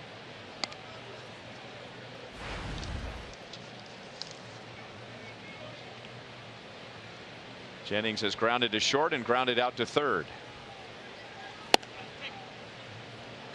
2-0. Well, Kennedy, and you mentioned it, Hud, all those strikeouts this year with his fastball, high percentage of strikeouts with his fastball, but not tonight. He's changed his strategy with the Rays. He only has 1 of 6 strikeouts with the fastball.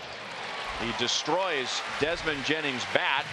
So Kennedy, it's been a long night for pitches with him, but not in the 6th inning.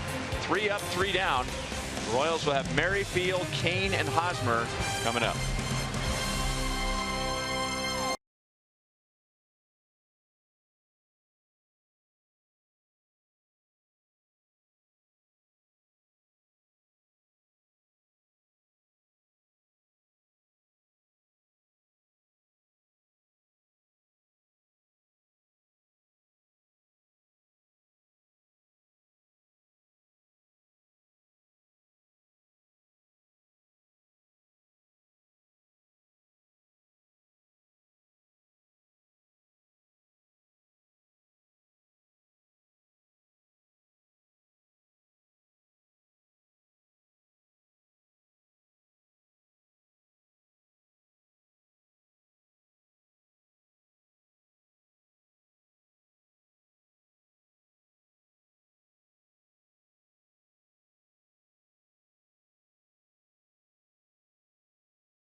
beautiful night. Big crowd. Game 1 of 3 with the Rays. And Whit Merrifield will lead off our Sonic Slam inning. Our contestant is Gary Blackman from Parker, Kansas. If the Royals hit a home run in this inning, Gary wins $300. If the Royals hit a grand slam out of the park, Gary wins $25,000 from Sonic and the Kansas City Royals. Whit Merrifield had a nice conversation with Whit today about his swing. How long have you been taking one hand off on your nice long follow through? He says, not very long. I just started doing that a little bit this summer, or this year, this spring. And I said, why? And he says, it helps me keep my hands inside, and I get a little bit more extension and some thump. I get some backspin on that ball. And he's staying inside through the ball, using the whole field.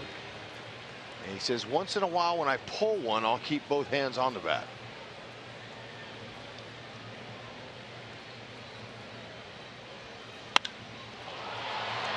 Didn't quite get extended. And Jennings makes a play in center field. Merrifield is 0 for 3. Let's go to Joel. Well, Ryan had a chance to catch up with former Royal and now a new father, Jake Odorizzi, and he knows a lot of these Royals very well. Minor league teammate of Salvador Perez and Paulo Orlando. But also, he said he was so excited for Whit Merrifield to get the call. He said he was a teammate of Whit's in Single-A and Double-A Northwest Arkansas. I said, well, what do you remember about Whit? He said, just a scrappy ball player. He could hit, he could run, ideal utility guy, played a little bit of everywhere. So, guys, obviously some things have never changed. Ball one outside to Lorenzo Cain. Lorenzo Cain is a Royals fan moneymaker. He comes up every time this Sonic slams up. He's the hitter. He's made a lot of money for fans.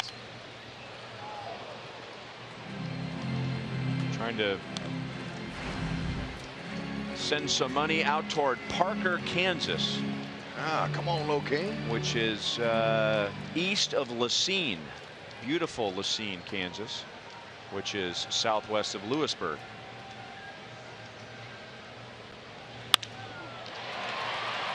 Jennings comes up and makes a play on Cain. Lorenzo is 0 for 3, 2 down. Hit that one nicely. All right, let's answer our sprint trivia question for tonight. 4 former Royals have at least 10 or more career saves in a Rays uniform. We've got them. Roberto Hernandez, J.P. Howell, Joel Peralta, and then Hud. Way out with the dark horse, yeah. Kyle Farnsworth. Way out of left field. That guess, or Kyle Farnsworth is way out of left field? No, that guess. Oh, look out. And remember, it was Alex Cobb of the Rays that Eric Hosmer hit with that line drive at St. Petersburg. And don't think that didn't cross Hosmer's mind. Yikes. Yeah, that was a very scary moment back into Tropicana Field.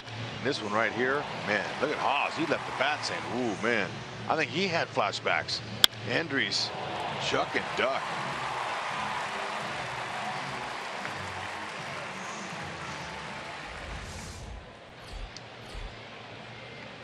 Look at that hit speed off of that one. Whew. It's usually not a good thing for the pitcher when the ball is leaving home plate faster than it's arriving to home plate. That's a balk. You got to throw it.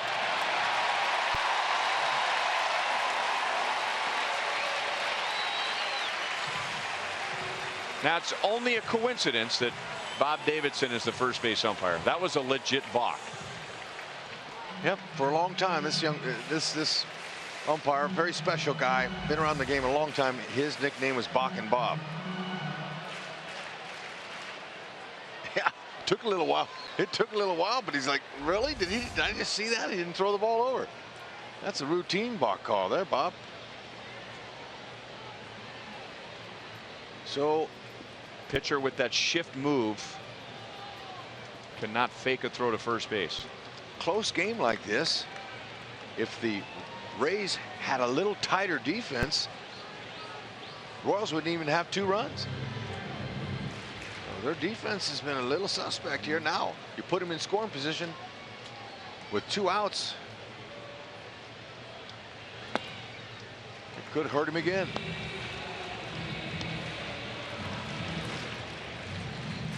Morales, with 1 out in the 2nd inning, walked. Went to 3rd on a double from Paulo Orlando and then scored on a Cuthbert ground out. And then grounded out in the 4th inning. 0 for 1. Everybody's deep. They're deep for Morales. They don't care about throwing Hosmer out, but they don't want him to double. 1 ball, 1 strike.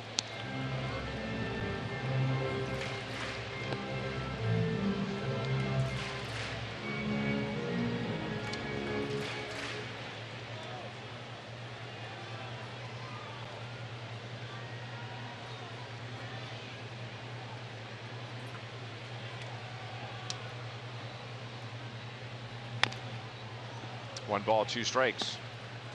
That's the pitch. Now, when Morales is right, that's a pitch that he can hit hard. But it's also been a pitch where it's really been borderline for him whether to swing at that pitch or take that pitch. It's all about the path. He's trying to pull it. He's rolling over. If he keeps his hands inside the ball and stays in the middle of the field, he squares that up. Over the mound. And Motter, for the 2nd time tonight, throws out Morales from the right side of second base. On this Memorial Day, USAA honors our fallen soldiers.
Around 5 walks, but he goes 6 strong innings. He gives up 1 unearned run, and with the lead gets the game to the 7th inning. He hadn't pitched in exactly a week,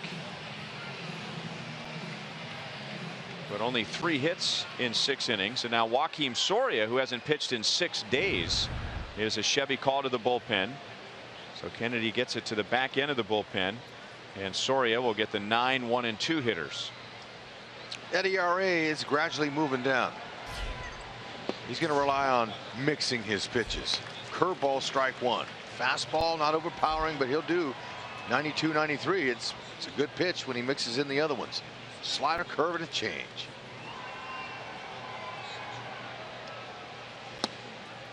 Conger didn't mean to go around, and he's down 0-2. Conger lost a hit on a leaping play into the fence in right field by Paulo Orlando, and he also reached with a walk.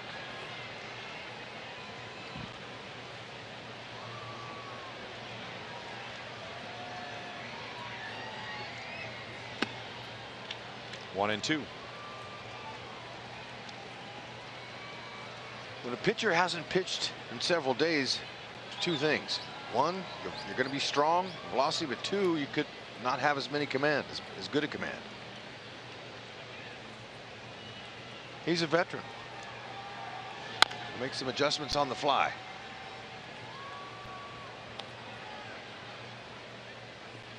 You mentioned that ERA going down,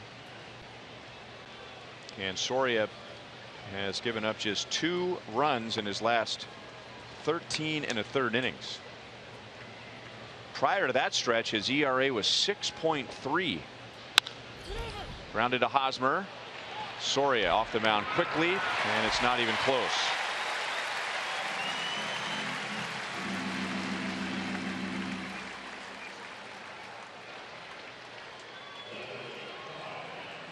Hosmer elected to go after that ball. He's gotten better, but this one leaves first base in a tough play. Watch him on his heels, falling backwards, throws to a running target.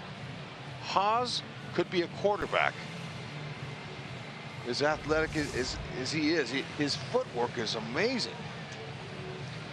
It's so fun to watch this young player. You know, and when we talk about really good infielders, it's easy to default immediately to, well, he's got a really good glove, he's got good hands, and that's true. But infield coaches will tell you that the best infielders have great feet, that they get their feet in a position. You know, why do the really good infielders never get a bad hop? Well, first of all, that's not true, but they avoid a lot of bad hops because of their footwork. And soccer is a good sport to work. You work your feet, quick movements, lateral movements, coming forward. A lot of baseball players were soccer players. Now, I don't know if Paz played or not. I know Escobar did. And those sports that you play, that's why I encourage the young people to go out and play all sports. And you're more well-rounded, and you're building a better athletic base by playing different sports. Now, there's some coaches out there saying, "Oh no, he's keeping my guy. I'm trying to keep him away from playing another sport." Well, parents, let your kids play any sport that's in season. Well, and the studies will show that the kids that advance far into professional sports are the ones that played multiple sports. I agree. Now, Bryce Harper could be an example. I mean, you know, he could be another.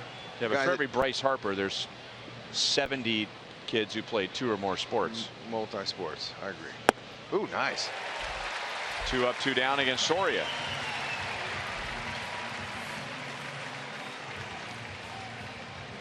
Remember, you can cement your memories forever with a championship legacy brick. Create a personalized message that includes the 2015 World Series championship logo.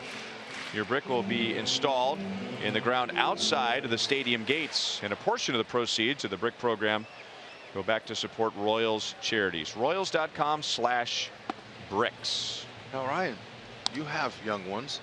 I haven't seen a baby reject a binky or a pacifier before, like that little girl just was. Her daddy was trying to help her out, and she says, "No, I don't want it." Now let's see how this one does.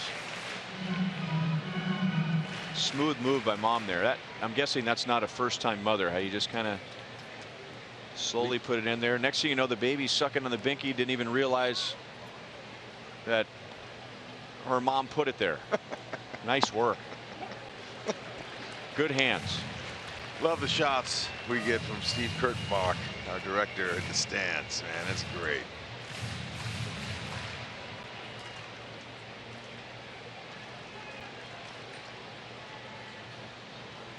Taylor Motter is 1 for 3. 3 balls and 1 strike with Longoria on deck.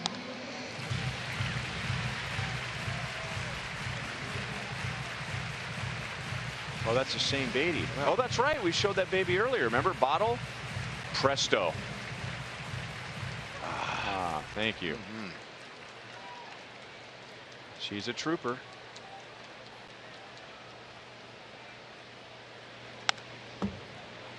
Three balls, 2 strikes. Joakim Soria, when he's on, he can get anybody out. And yet Taylor Motter just got to the big leagues. He's only had 23 at bats. You certainly don't want to put him on and allow Evan Longoria to come to the plate with a chance to put the Rays in front. Late swing and a foul ball off the dugout suite. Tells me he might have been looking for something else there. That was a little emergency act. He's just trying to stay alive. You're right. He needs to go right after this guy. There's a ball for you, young man.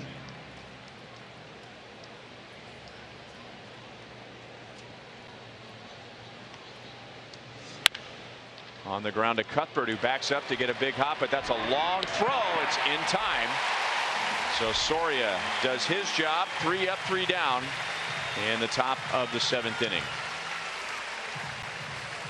Stretch time on this Memorial Day and Armed Forces Night. Time for God Bless America. And let's go down to the field. And a Kauffman Stadium regular, Generald Wilson. Petty Officer First Class, Generald Wilson. God bless America, land that I love.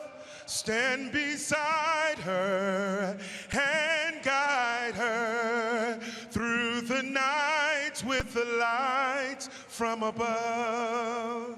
From the mountains to the prairies to the oceans white with foam. God bless America, my home sweet home. God bless America, my home sweet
Love that costume. Gil Mesh jersey. That is nice. He's got a bird's eye view.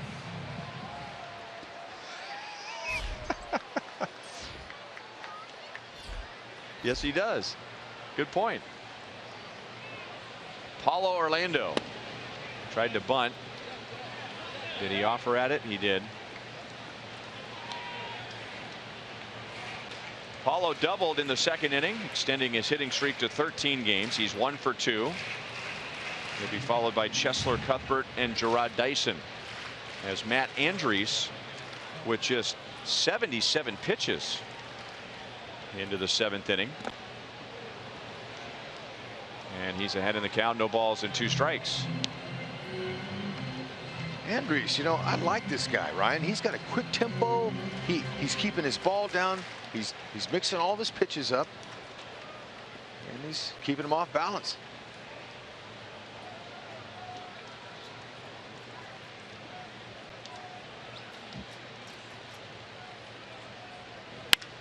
Off the end of the bat and into center field. He got too much of the plate with the count 0-2, and Paulo always running hard. Takes a wide turn around first base, and he's on with a leadoff single. Didn't want to do it, but you know, Paulo is where he stands. He's not exactly up on top of the plate, but with his long arms, he's able to reach those pitches that are 2 or 3 inches off the outside part of the plate. Very nice job of guiding it in there. And we go back to the White Sox series over the weekend. Remember, the Royals outscored the White Sox in a 3-game series, by the way, 15-1 in the 7th inning or later. So as Eric Hosmer said before the Royals rally yesterday afternoon, this is when the magic happens. Yeah, believe it. Paulo can get him a jump. He'll be heading out. Whoa. And he balked again. Yes, he did. Slipped on the rubber. Bob Davis, stay hot. Now, Morrison is arguing that, from his point of view, that maybe it was awkward, but he followed through with the throw. His first balk, he did that little shift move and faked a throw to first. That's a no-no.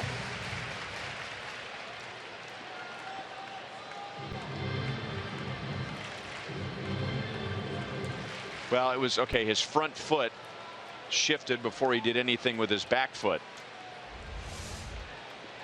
Anyway, thank you. Cuthbert, in a close game like this, getting late, might want to look for a pitch away and see if he can throw it out to the right field or the right side to move the runner. Fastball at 92. Cuthbert is 0 for 2 at the plate. He does have an RBI, and he's had a good night with the leather and with his arm. How about that cannon? You know what? We watched Moustakas. Look at Moose. Moose was signaling out before he even caught it. Cuthbert's been one of those guys that when he gets it in his glove, that guy's out. Good try. Very accurate with his throws.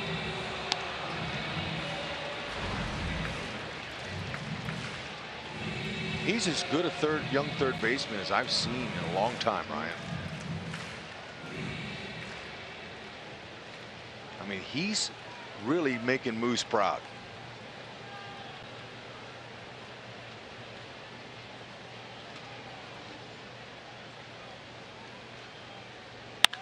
Line just foul outside of third.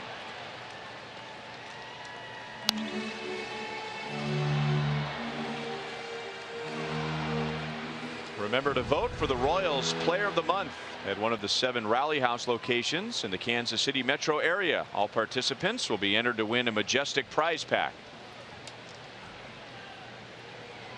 Yeah, that little guy gave the ball away. Good job. On the ground to Longoria. And Paulo takes off for third. He is in there. Now did he come off the bag? Motter was the shortstop covering, and he looked to the Rays dugout, and the way he reacted, it looked like he was questioning whether Paulo stayed on third after the slide. You don't see this very often by runners, but if you get a good little lead out there and you go on the third baseman's release, you can make that play with speed. Pop-up slide, his momentum carried him a little bit forward, and that's what they'll be looking at. Did he stay on the base? He beat it.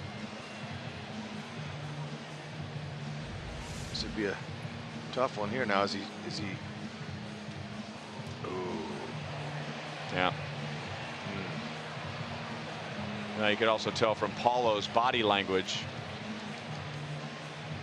It is the third base umpire, Dan Iasonia, signaled that he stayed on the bag. The first angle that they showed on Crown Vision was inconclusive, and there was an ovation.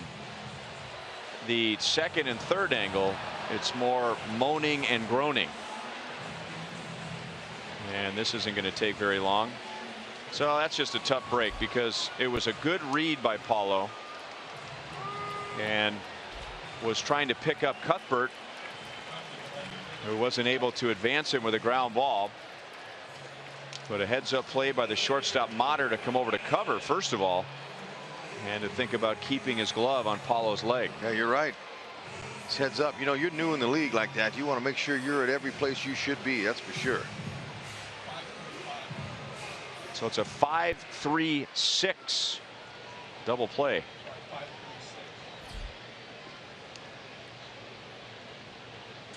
And now Dyson bunts and bunts it foul. A Tuminia Mazda game break. Gerard Dyson in that series we were talking about when Alex Gordon went down. It was the coming out party for Gerard Dyson. Had an inside the park home run. And that was the same game that Alex Gordon was hurt, because Logan Forsythe hit an inside the park home run on the play that Alex was injured. And then, as Hud told you earlier in the game, Dyson the next day made a Willie Mays-like catch in left field.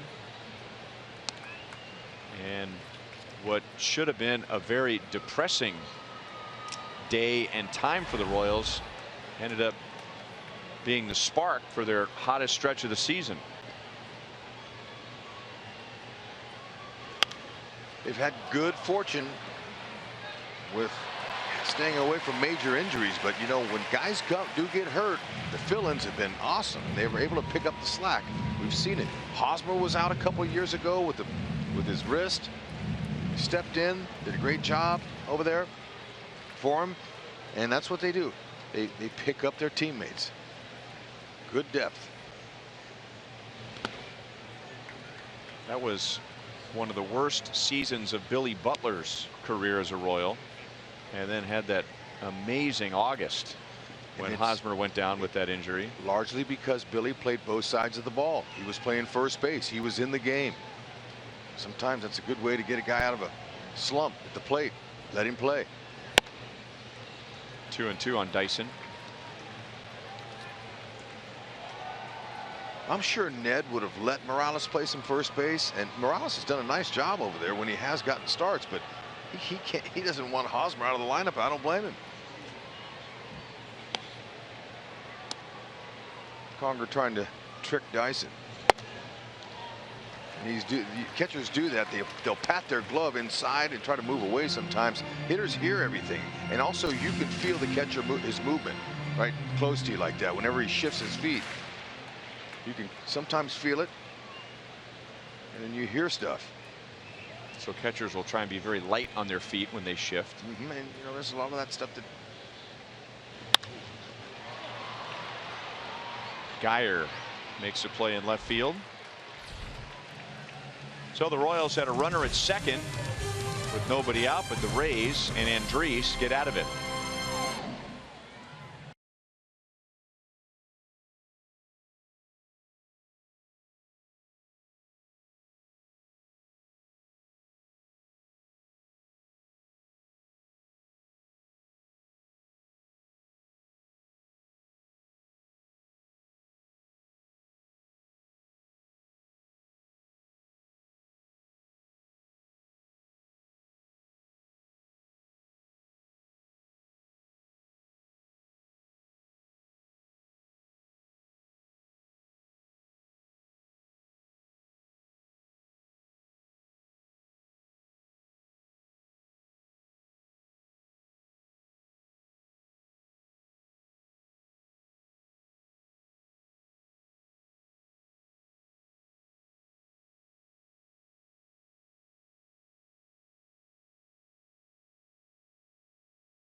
Local Kansas City area Chevy dealers. Visit for great prices on the all-new 2016 Malibu. By Panera Bread, food as it should be with 24 Kansas City metro locations. And by Academy Sports and Outdoors, right stuff, low price every day. Great night to be on the plaza.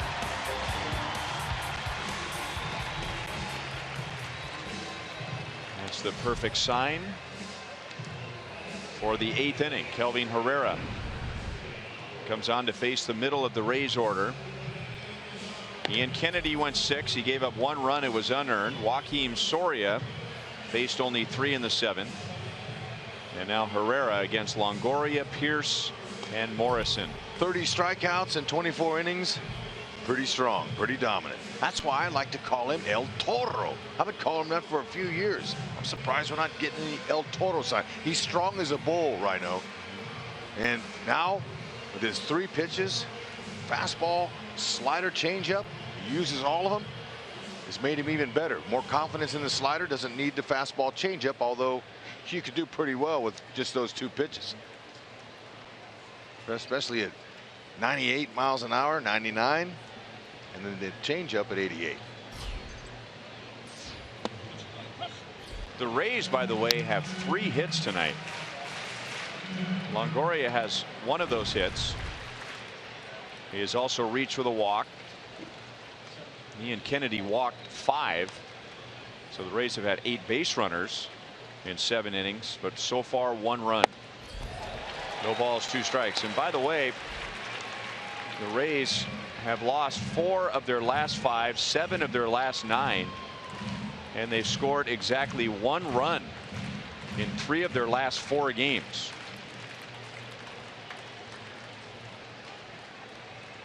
That didn't take very long. Nasty. That's most likely Longoria's first look at Herrera's slider. It is. And you know, you'd think Tampa Bay might be used to hard throwers, considering last night's game in Yankee Stadium, where they faced 100-mile-an-hour throwers all night long. Evaldi, then they had the back end of their bullpen. Miller, Betances, and Chapman. All hard-throwing guys, and I believe that it was a 1-0 game, right? I mean, you know, Rays have had a hard time. They've had them loaded up twice. Couldn't get a big hit tonight. They're struggling a little bit. Loaded the bases in the 1st inning with a hit and 2 walks, and in the 5th inning with 3 walks, the bases were loaded. Pierce has walked twice, and he has struck out. 2 balls and 1 strike.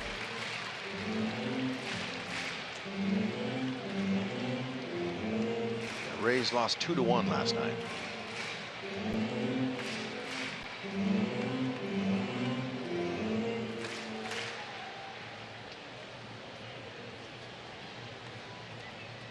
The Rays' last hit was back in the 4th inning. Past Cuthbert. So the tying run is on with 1 out. Matt Andriese has gone 7 innings for Tampa Bay. He's given up 2 runs. 1 of those runs is unearned. Brad Boxberger is warming up in their bullpen alongside Erasmo Ramirez. And Boxberger, the subject of our University of Kansas Hospital injury report, started the season on the disabled list with core muscle surgery. So the Rays have their closer back, available for the first time tonight. Core muscle surgery. That's interesting. I wonder what that all involves. Well, you have a muscle in your core, and then you have surgery on it. I mean, I'm sure they had scoped him. I mean, they're not going to make a cut on him. No. I mean, it wasn't like a abdominal transplant or anything like that. The terminology you use sometimes throws me a big curve. Well, the adductor muscle is a core muscle. Right. But having surgery there, I don't know. They probably scoped it. Everything's done by scope now, isn't it? almost everything. I don't think they do open heart surgery arthroscopically yet. Okay. But they will, I'll bet, someday. You can get your appendix removed these days arthroscopically. How did we get there? 0-2 on Morrison.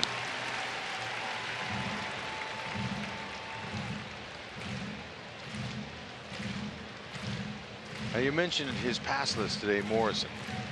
He told me that in the parking lot, tailgating, it was more like 80 to 100, he said, at the tailgate party. I said, "Well, are you going to go out?" He goes, "No, I can't go out there." I forgot, because, you know, we do that sometimes. At least I do. I go out sometimes. Did you do that when you were a player? Never. Although I did go in the stands for an anthem one time and stood with my high school soccer coach. Or I grew up with this guy. He was my youth soccer coach. I loved him. He never came to a game ever, and he shows up, and I snuck around the back, and I went up there and hugged him and stood with him. And wouldn't you know it, my teammates saw me. How did they know I was up there? I got probably because the 7,000 people around you were pointing at you because there was a player in uniform in the stands during the anthem. No, everybody had their attention on the flag, and I just snuck up. No one saw me. Keep the ball on the outer half, please. I mentioned earlier that Logan said that he assumed that most of the people that were coming to watch him would have Royals stuff on, and he was on the field when the Royals clinched the Central last year. He was playing for Seattle, and his friends asked him, "Were you a little excited that the Royals won the division?" And he said, "Maybe when I was 12 I might have been." He's happy that his childhood team has turned things around. He was telling me stories about being at Kauffman Stadium when it was mostly empty on cold nights, watching the Royals in the less than glory years. So happy for the Royals, but you don't necessarily want to be on the field when your opponent is celebrating. Herrera got a glove on it. Long underhand toss. What was more difficult, knocking that ball down or the 30-foot underhand toss? No, the underhand toss, because he just turned his back on the play and it hit him, and he's fortunate it didn't carry him a different way, or they'd had a little rally going here with two. Good timing on the underhand toss, though. H, right the back of the leg.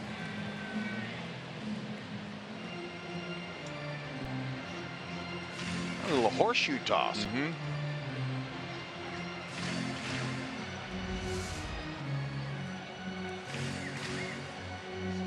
So the Rays get the tying run in scoring position. And it's Herrera and Steven Souza Jr. He's had a tough night. He has struck out twice. He's also tried to bunt his way on, and he's 0 for 3. All of those at-bats were against Ian Kennedy. He is facing Herrera for the first time and looks at a slider for a strike.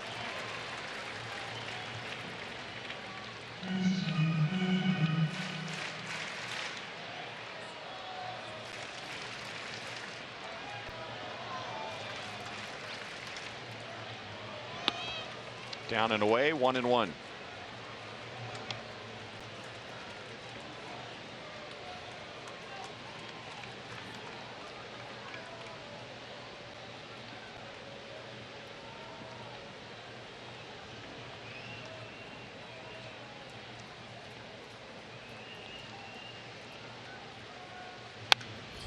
Herrera has the advantage. 1 ball, 2 strikes.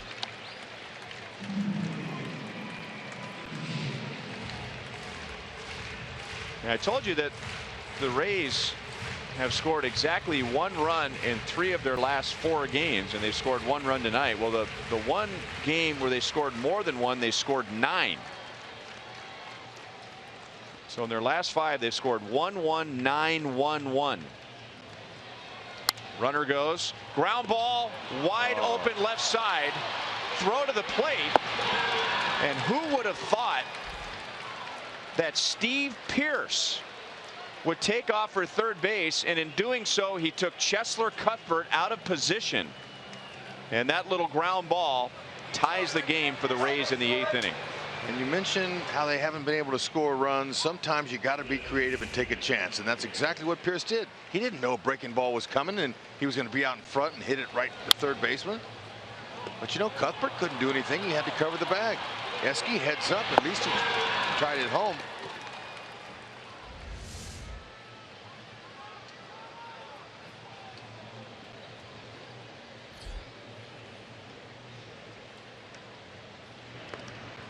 And that's a risky play. I mean, Steve Pierce is not a fast runner.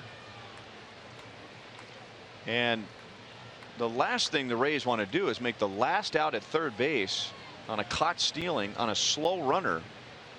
But it worked. Yeah, the timing was perfect. And, you know, that's baseball. That was a mad pitch by Herrera. It's hard to figure. Look at that. How about that? Perfect placement. The unconventional hit and run.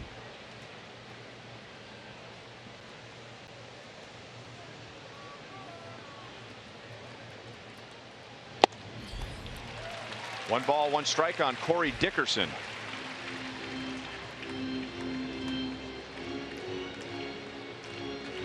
The Royals will have Butera, Escobar, and Merrifield in the bottom of the 8th.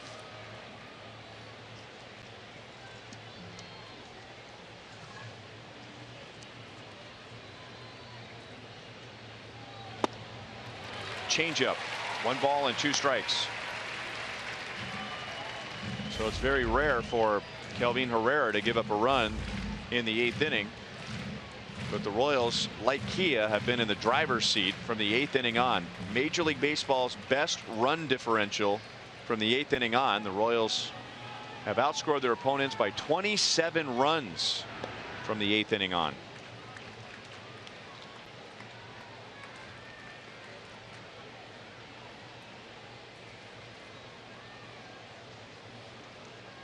Second blown save for Kelvin Herrera this year.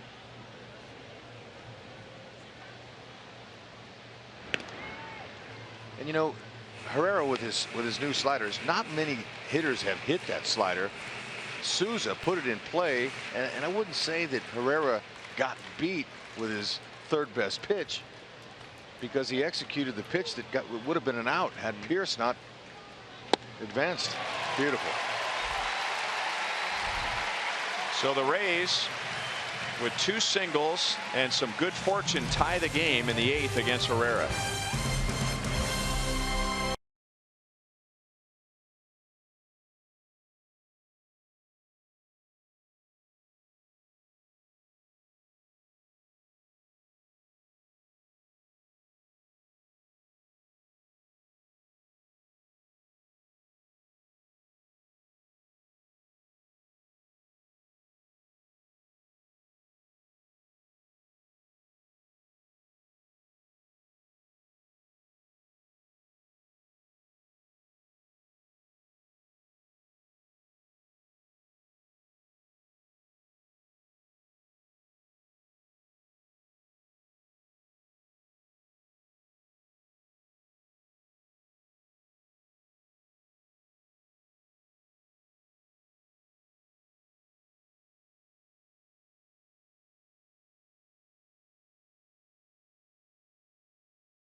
for everything, and it's special to be a part of baseball. You realize everybody is at home and gets the day off, and that's tradition. The American tradition is to watch baseball on this day. So to be able to be a part of it and to hopefully put on a good show for everybody back home and just show our appreciation for everything is really special as a player.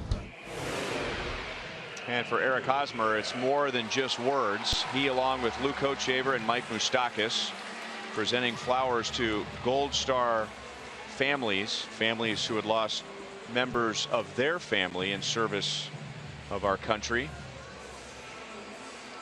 That was before the first pitch tonight. Royals really did an excellent job honoring our servicemen and women before tonight's game. Erasmo Ramirez comes on for the bottom of the 8th inning. He'll get Drew Butera, Alcides Escobar, and Whit Merrifield. It's been a good year so far for Ramirez. You can see that fastball. It's a good sinker and hard. 90-96.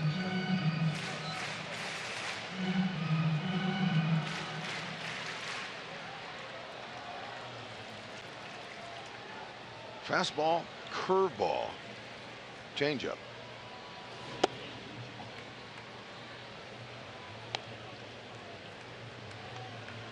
Drew Butera has singled and walked, so he's been on twice. And the single came in the 3rd inning, leading off an inning. Ended up being stranded at third base. Stays alive, and that got Conger on his right hand or right arm.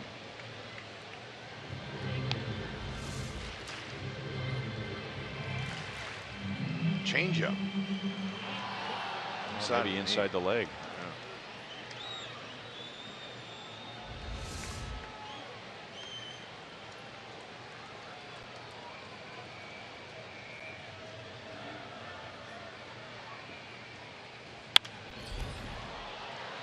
Still 1-2. Talked with Drew today about his batting stance and his holding that bat, choking up a couple inches, and he said, I have total control of the bat.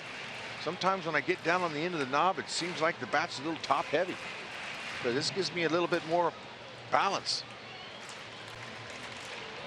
Stays short with that swing like he did the other day.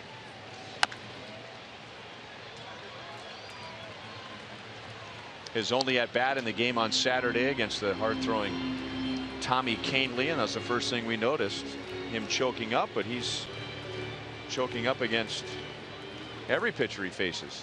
He's comfortable. He's in a good spot right now.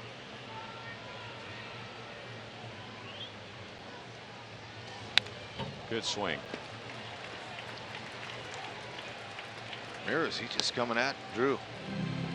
Hard sinking fastballs.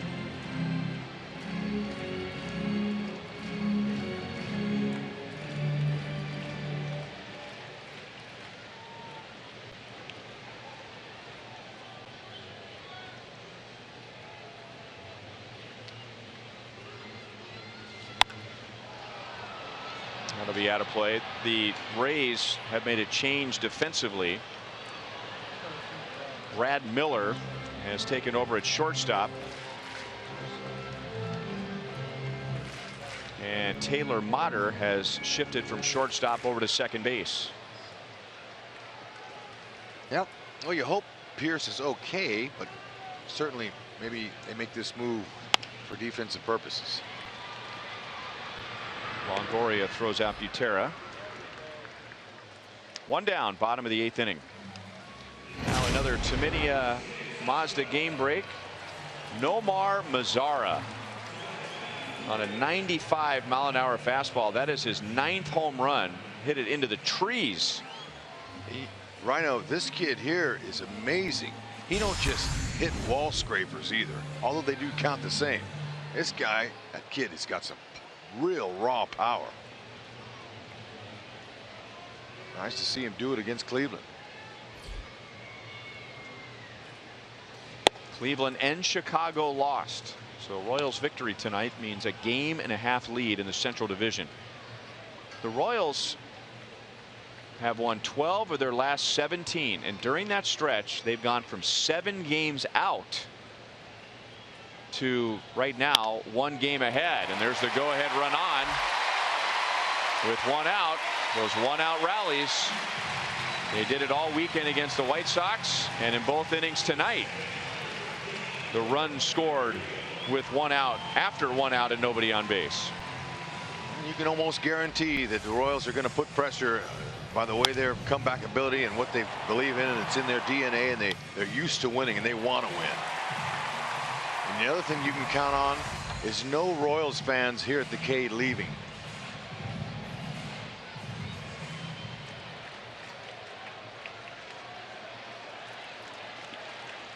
Let's see if the Royals continue to put pressure on Hank Conger. Merrifield takes high, 1 ball and no strikes.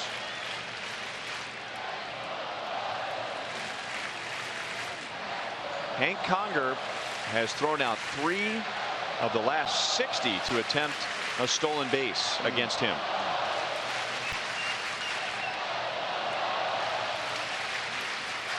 There goes Escobar. Ground ball right side.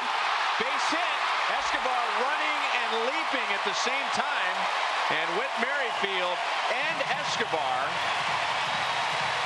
get their first hits of the night in the 8th inning. Great call by Ned Yost.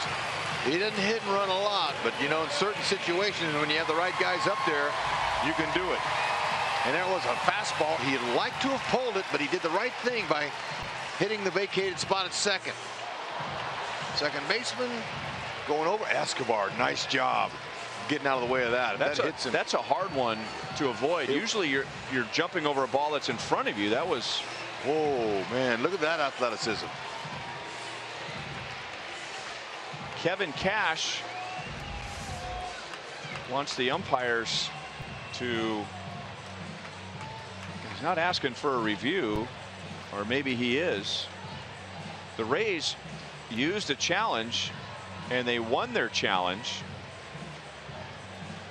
so they don't necessarily have to request an umpire review, but the umpires are going to get together and talk about it. I didn't see anything on those replays that would suggest it ricocheted off Escobar. Did you? Neither did I. But when that ball bounces up like that, and you know, if you're not watching, that's why you peek back to the hitter when you're on a hit and run. Esky knew it. He saw it coming and he says, "Ooh, man, let's not get in the way of that." Didn't touch him. Now, it's been a long time since I played a game, but when I think about trying to avoid a ground ball, it's in front of you and you can see it the whole way, but that ball was chasing Escobar. It was coming in from behind, and they are going to take a look at it.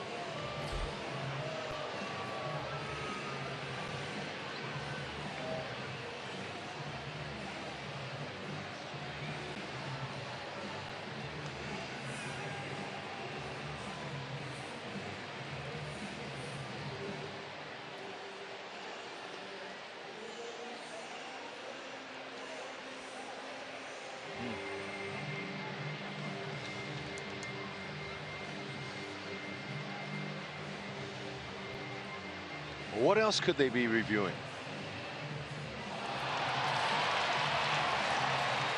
Okay, a high home shot here. Sees you exactly what you see from the stands.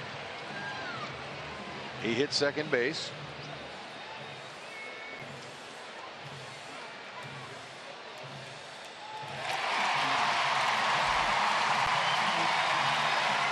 Oh well, it's a nice try. Now Cash isn't done. So what's the discussion about then? I don't have any idea. And that's one of the things. They're still screaming in the Rays dugout.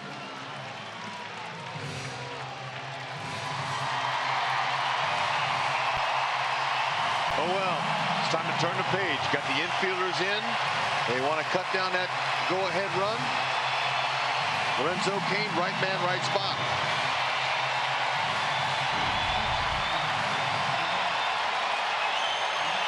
Only David Ortiz has more go-ahead RBIs in the American League. Infield in. Cain, line foul into the crowd.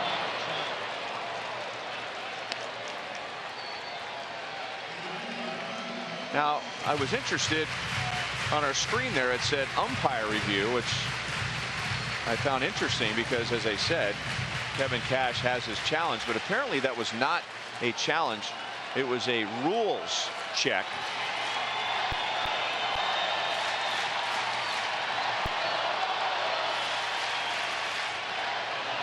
Kane ground ball foul, and now down in the count, no balls and 2 strikes. Now with 2 strikes, we'll see if Lorenzo Cain will go out to the low Cain triangle. Getting a lot of his base hits to the opposite field this year. See if he tries to shorten up. There's a big hole in the middle whenever the infielders are in. You can see, so right here, 2 strikes. He wants to think this direction here.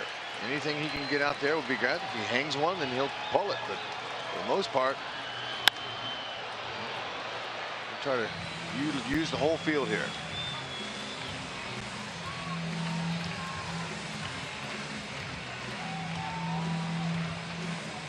Lorenzo has 3 at-bats, 3 plate appearances against Ramirez, and he's 1 for 1 with 2 walks.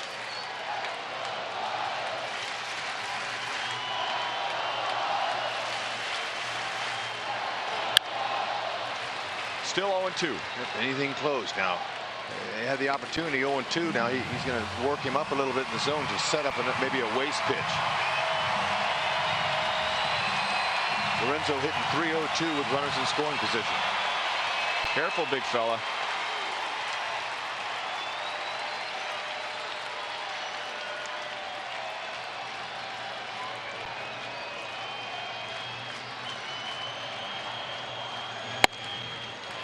One ball, 2 strikes. Escobar was 0 for 3. He got his first hit here in the 8th inning. Merrifield was 0 for 3. He got his first hit here in the 8th inning. Lorenzo Cain is 0 for 3.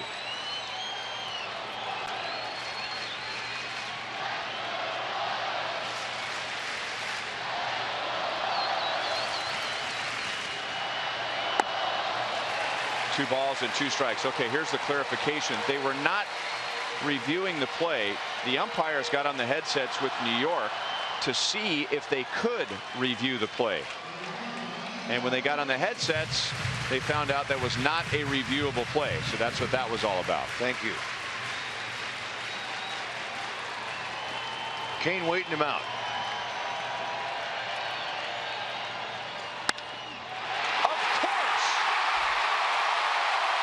Could you imagine anything different?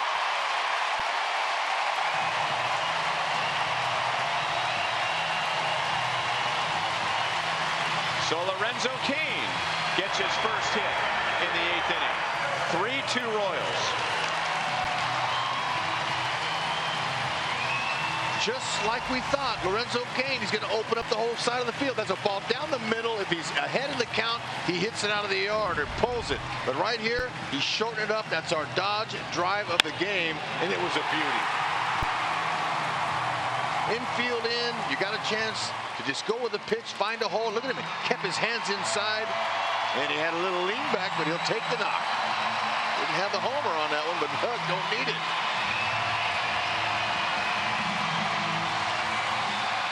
We're all about low Cain.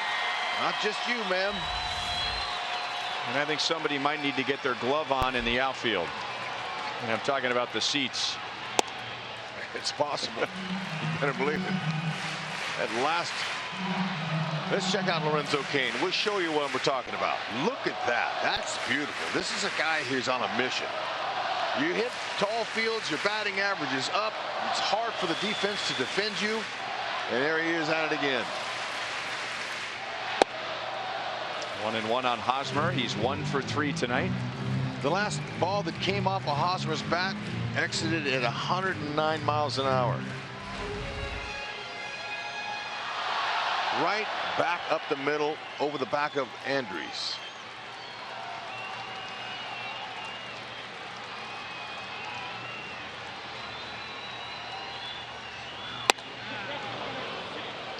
Dale Scott did not need the help of an appeal. He says Hosmer went around. 1 ball, 2 strikes. That was a good pitch there. Had him fastball ready and threw the changeup. Good spot. 32,000 plus here tonight. Royals are now 3 outs away on defense from having a game-and-a-half lead in the Central Division, hoping to add on. Just nicked it foul. I guarantee you, all of these fans, they understand what's going on, and they haven't left the building. They know. Just barely got a piece of it.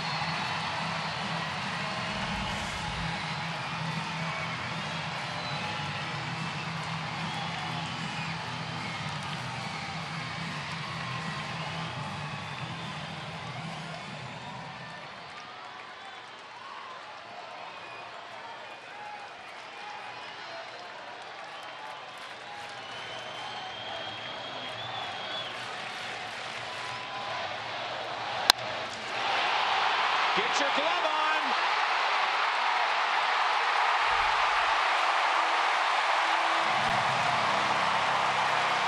Hydration station for Haas.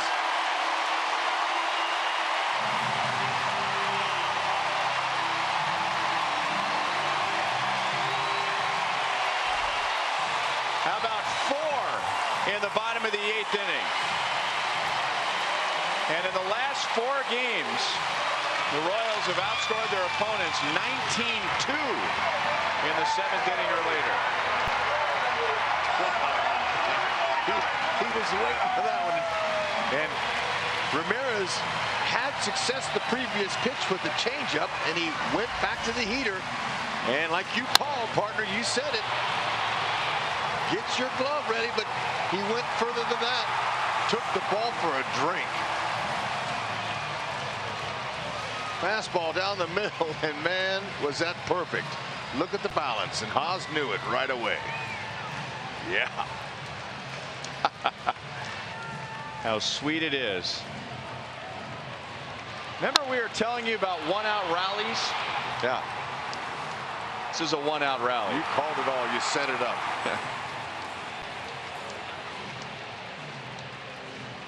Woo. Sizzling.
So tough for the Rays out of the bullpen this year, but he gives up 4 runs, getting just 1 out. This is Ryan Garten, a rookie, who is making just his 4th major league appearance. He comes on with 1 out, nobody on. Yeah, you know, Ramirez, he threw it down the middle, that's for sure, but I'm not sure he's so schooled in what the Royals have been doing for the last 3 games, coming from behind like this and scoring way more than their opponents from the 8th inning on. Hosmer was ready for it. Easy swing. Now that hit speed was 98 miles an hour.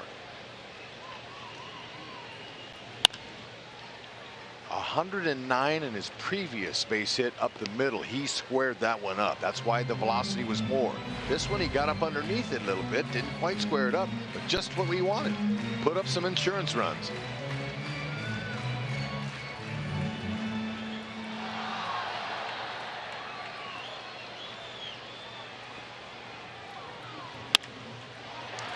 Hey, maybe that's a base hit that gets Morales going. Drops one into left field. He has had some bad luck along the way, but he'll take that. With one out and nobody on in this inning, the Royals have 5 consecutive hits.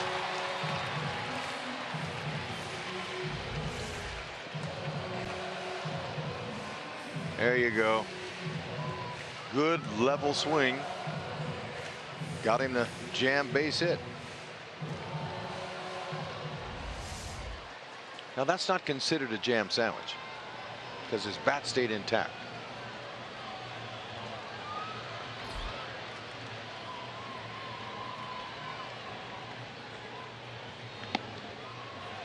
Bounces away from Conger, but Morales in a 4-run game isn't going to go anywhere. After all, he's got those 6 screws in his ankle. Yeah, look. I would bet you that of all the major leaguers that are out there, what is it, 700 something, that none have 6 screws. Might maybe have 1. Somebody out there's got to have 1, but not 6.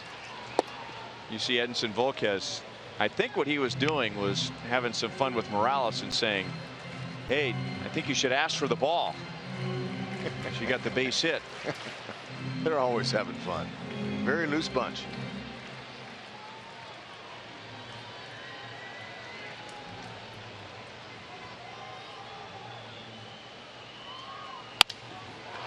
Up the middle, and Miller, who came into the game this inning for defense, boots it.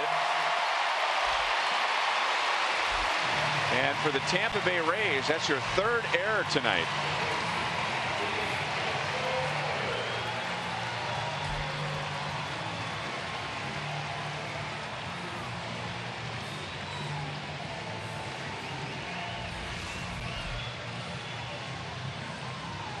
Well, this likely would have gotten him out of the inning.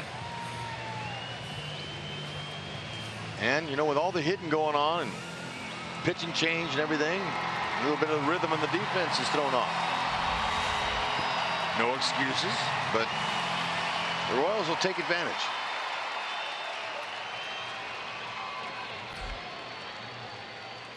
Two on, 1 out to Cheslor Cuthbert.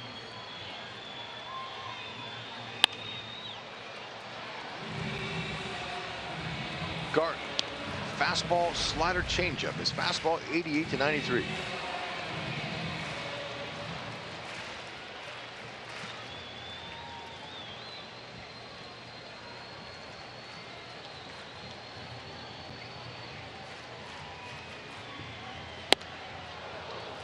Oh, and 2.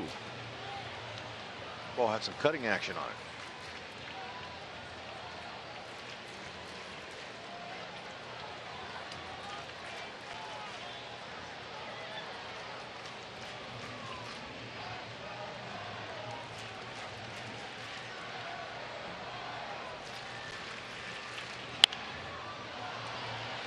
Still no balls, 2 strikes.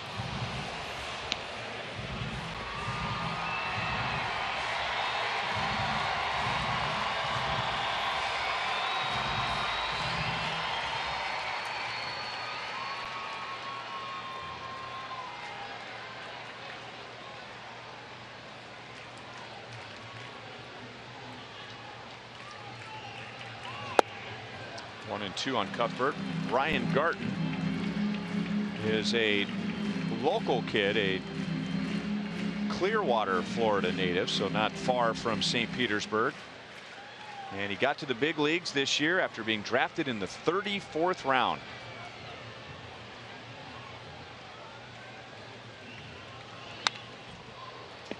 And Cuthbert is giving him quite a battle. And he's taking some really good swings. And Garten, he just coming right at it. He's not mixing in any secondary pitches at all. He's convicted with his fastball, and that's what he's throwing.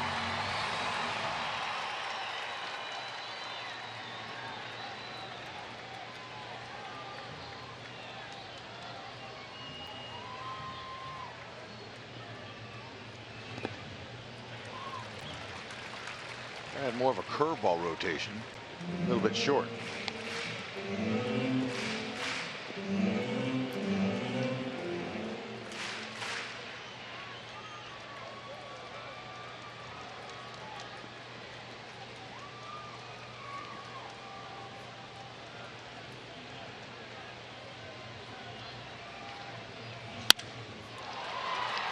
Another chance for 2.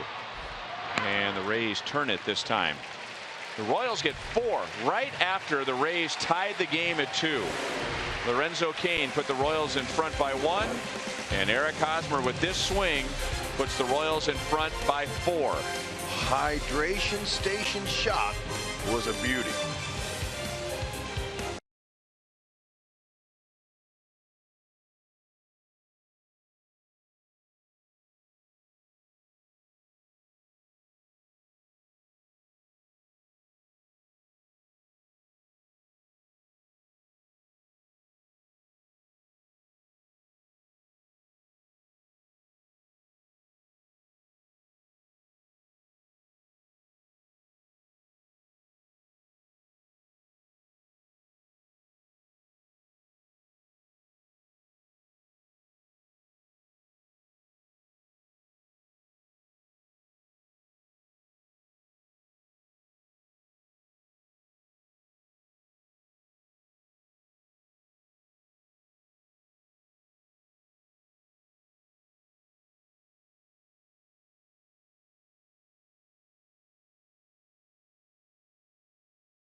They bring it, especially late. Escobar starts it all with a clean base hit up the middle, his first of the night. Merrifield, hit and run. Escobar athletically getting out of the way of that. Amazing that he was able to do that. Locane comes up. Beautiful go-ahead single there. That was nice. He worked that at bat beautifully. Haas steps up and says, all right, boys, no more nervous saves. We're going to go ahead and give us a little breathing room. What a shot. Hosmer with his 10th. 10 home runs in 50 games. Last year he hit his 10th home run in game number 95.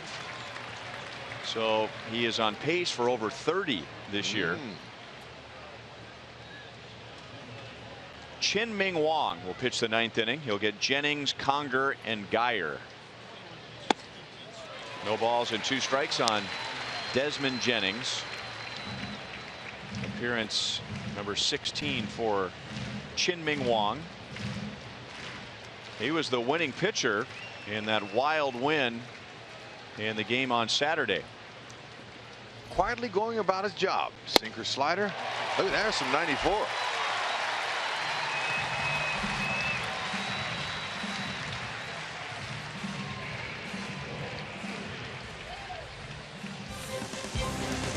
Royals baseball is brought to you by Dodge. Visit Dodge.com or your local dealer today.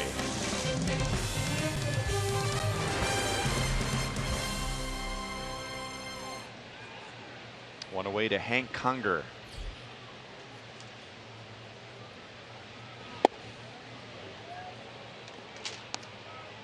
Conger is 0 for 2. He's been on with a walk.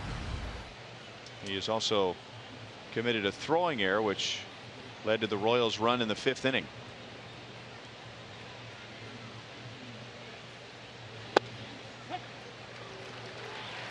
One ball, 1 strike.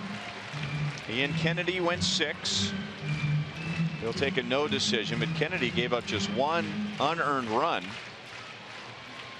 in his 6 innings. Able to pitch around 5 walks. Center field and deep, and Cain right on the edge of the track brings it down for the 2nd out. Joakim Soria hits a scoreless 7th. Kelvin Herrera allowed a run in the 8th on kind of a fluky play, but a run nonetheless. And now Chin-Wing Wong 1 out away from a scoreless 9th inning and giving the Royals a 1.5-game lead in the Central Division. The Royals at the moment are 16-7 at Kauffman Stadium. That's the best home record in the American League.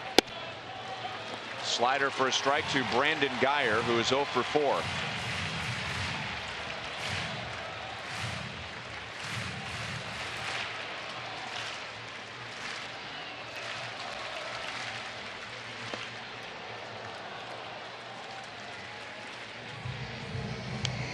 The Royals, with a victory tonight, would be 6 games over 500. That ties their high water mark of the season. They were both 8-2 and 12-6 before falling to below 500. Cuthbert charges to the grass, throws. Royals take game 1 with what else? A late inning rally. Biggest hit of the night, Eric Hosmer, his 10th home run of the year, capping a 4-run bottom of the 8th. 1/2 inning after the Rays tied the game at 2. Yep, you know, the Rays had to do that, didn't they? It just woke the Royals up. Anytime a team takes the lead on, they're saying, ha-ha, got you right where we want you. Fantastic win to open up this series. Stay hot, fellas. Haas going to the hydration station, as he calls it, for his 10th home run to give him some breathing room and another KCW. So the Royals have now won 13 of their last 18 games, and over that stretch the Royals have gone from 7 games out to a 1.5 on top. Man, that just happened in a flash. Sure did. Ned Yost now has 496 wins as Royals manager, so closing in on 500. And the Royals are now 16-11 in May. They now have a winning record in 10 of their last 11 regular season months. The crowd loves it. 32,018. And guess who Joel Goldberg has down in the field? Well, right now, Eric Hosmer looks like he's doing some negotiating with Salvador Perez. And Drew Butera just dropped the Gatorade bucket. So whatever's left in it.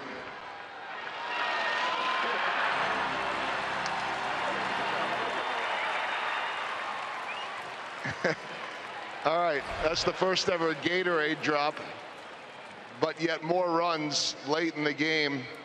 What is it about these last 4 days and the way you've been able to score so often? We just bear down. You know, good teams, especially towards the end of the game, good teams find a way to win. And Esky got it all started. Witt did a great job with the hit and run, and Kane came through like he always did. How much at that point are you smelling blood in the water, so to speak, and visiting, which Hud just said, the hydration station? Yeah. Well, it was easy. You know, the pressure was off. Kane got that hit, so we had took the lead, and just trying to find a good pitch, trying to get some insurance runs for the bullpen, and found a good one, put a good swing on it. You mentioned the hit and run there by Witt. We're seeing all these young guys, you talked about it before the game, stepping up. What kind of energy are they bringing right now? They're bringing a lot of energy. They're really picking us up. You know, they got some big shoes to fill, and they're doing a really good job, you know, defensively and offensively. So they're bringing us a lot of good energy, and we're playing good ball right now. We just got to keep it going. And finally, just the attitude of this team. You've been in every situation before, but over the last few weeks, what's been different for you as you started piling up these wins? I just think we're getting hot as a team. You know, once you string a couple wins together, you get a lot of momentum, you get a lot of confidence as a team. So we've been liking the way we play. We play good at home in front of these fans, so we got to continue to keep it going. 10th homer of the year, another win here on the homestand. Great job, Haas. Appreciate it, Joel. That is Eric Hosmer, and he will wave to the crowd, and everybody spared the bulk of the Gatorade bucket on the Drew Butera fumble. Well, it's a pretty good night when the worst thing that happens to the Royals is Drew Butera drops the Gatorade bucket. Well, look, we've noticed without Salvi in there, some of these guys are having a hard time lifting up that 30 30-pound bucket, a 40-pound bucket. Sally says that wasn't good. I think they might need to look at a little bit of video. Break that play down.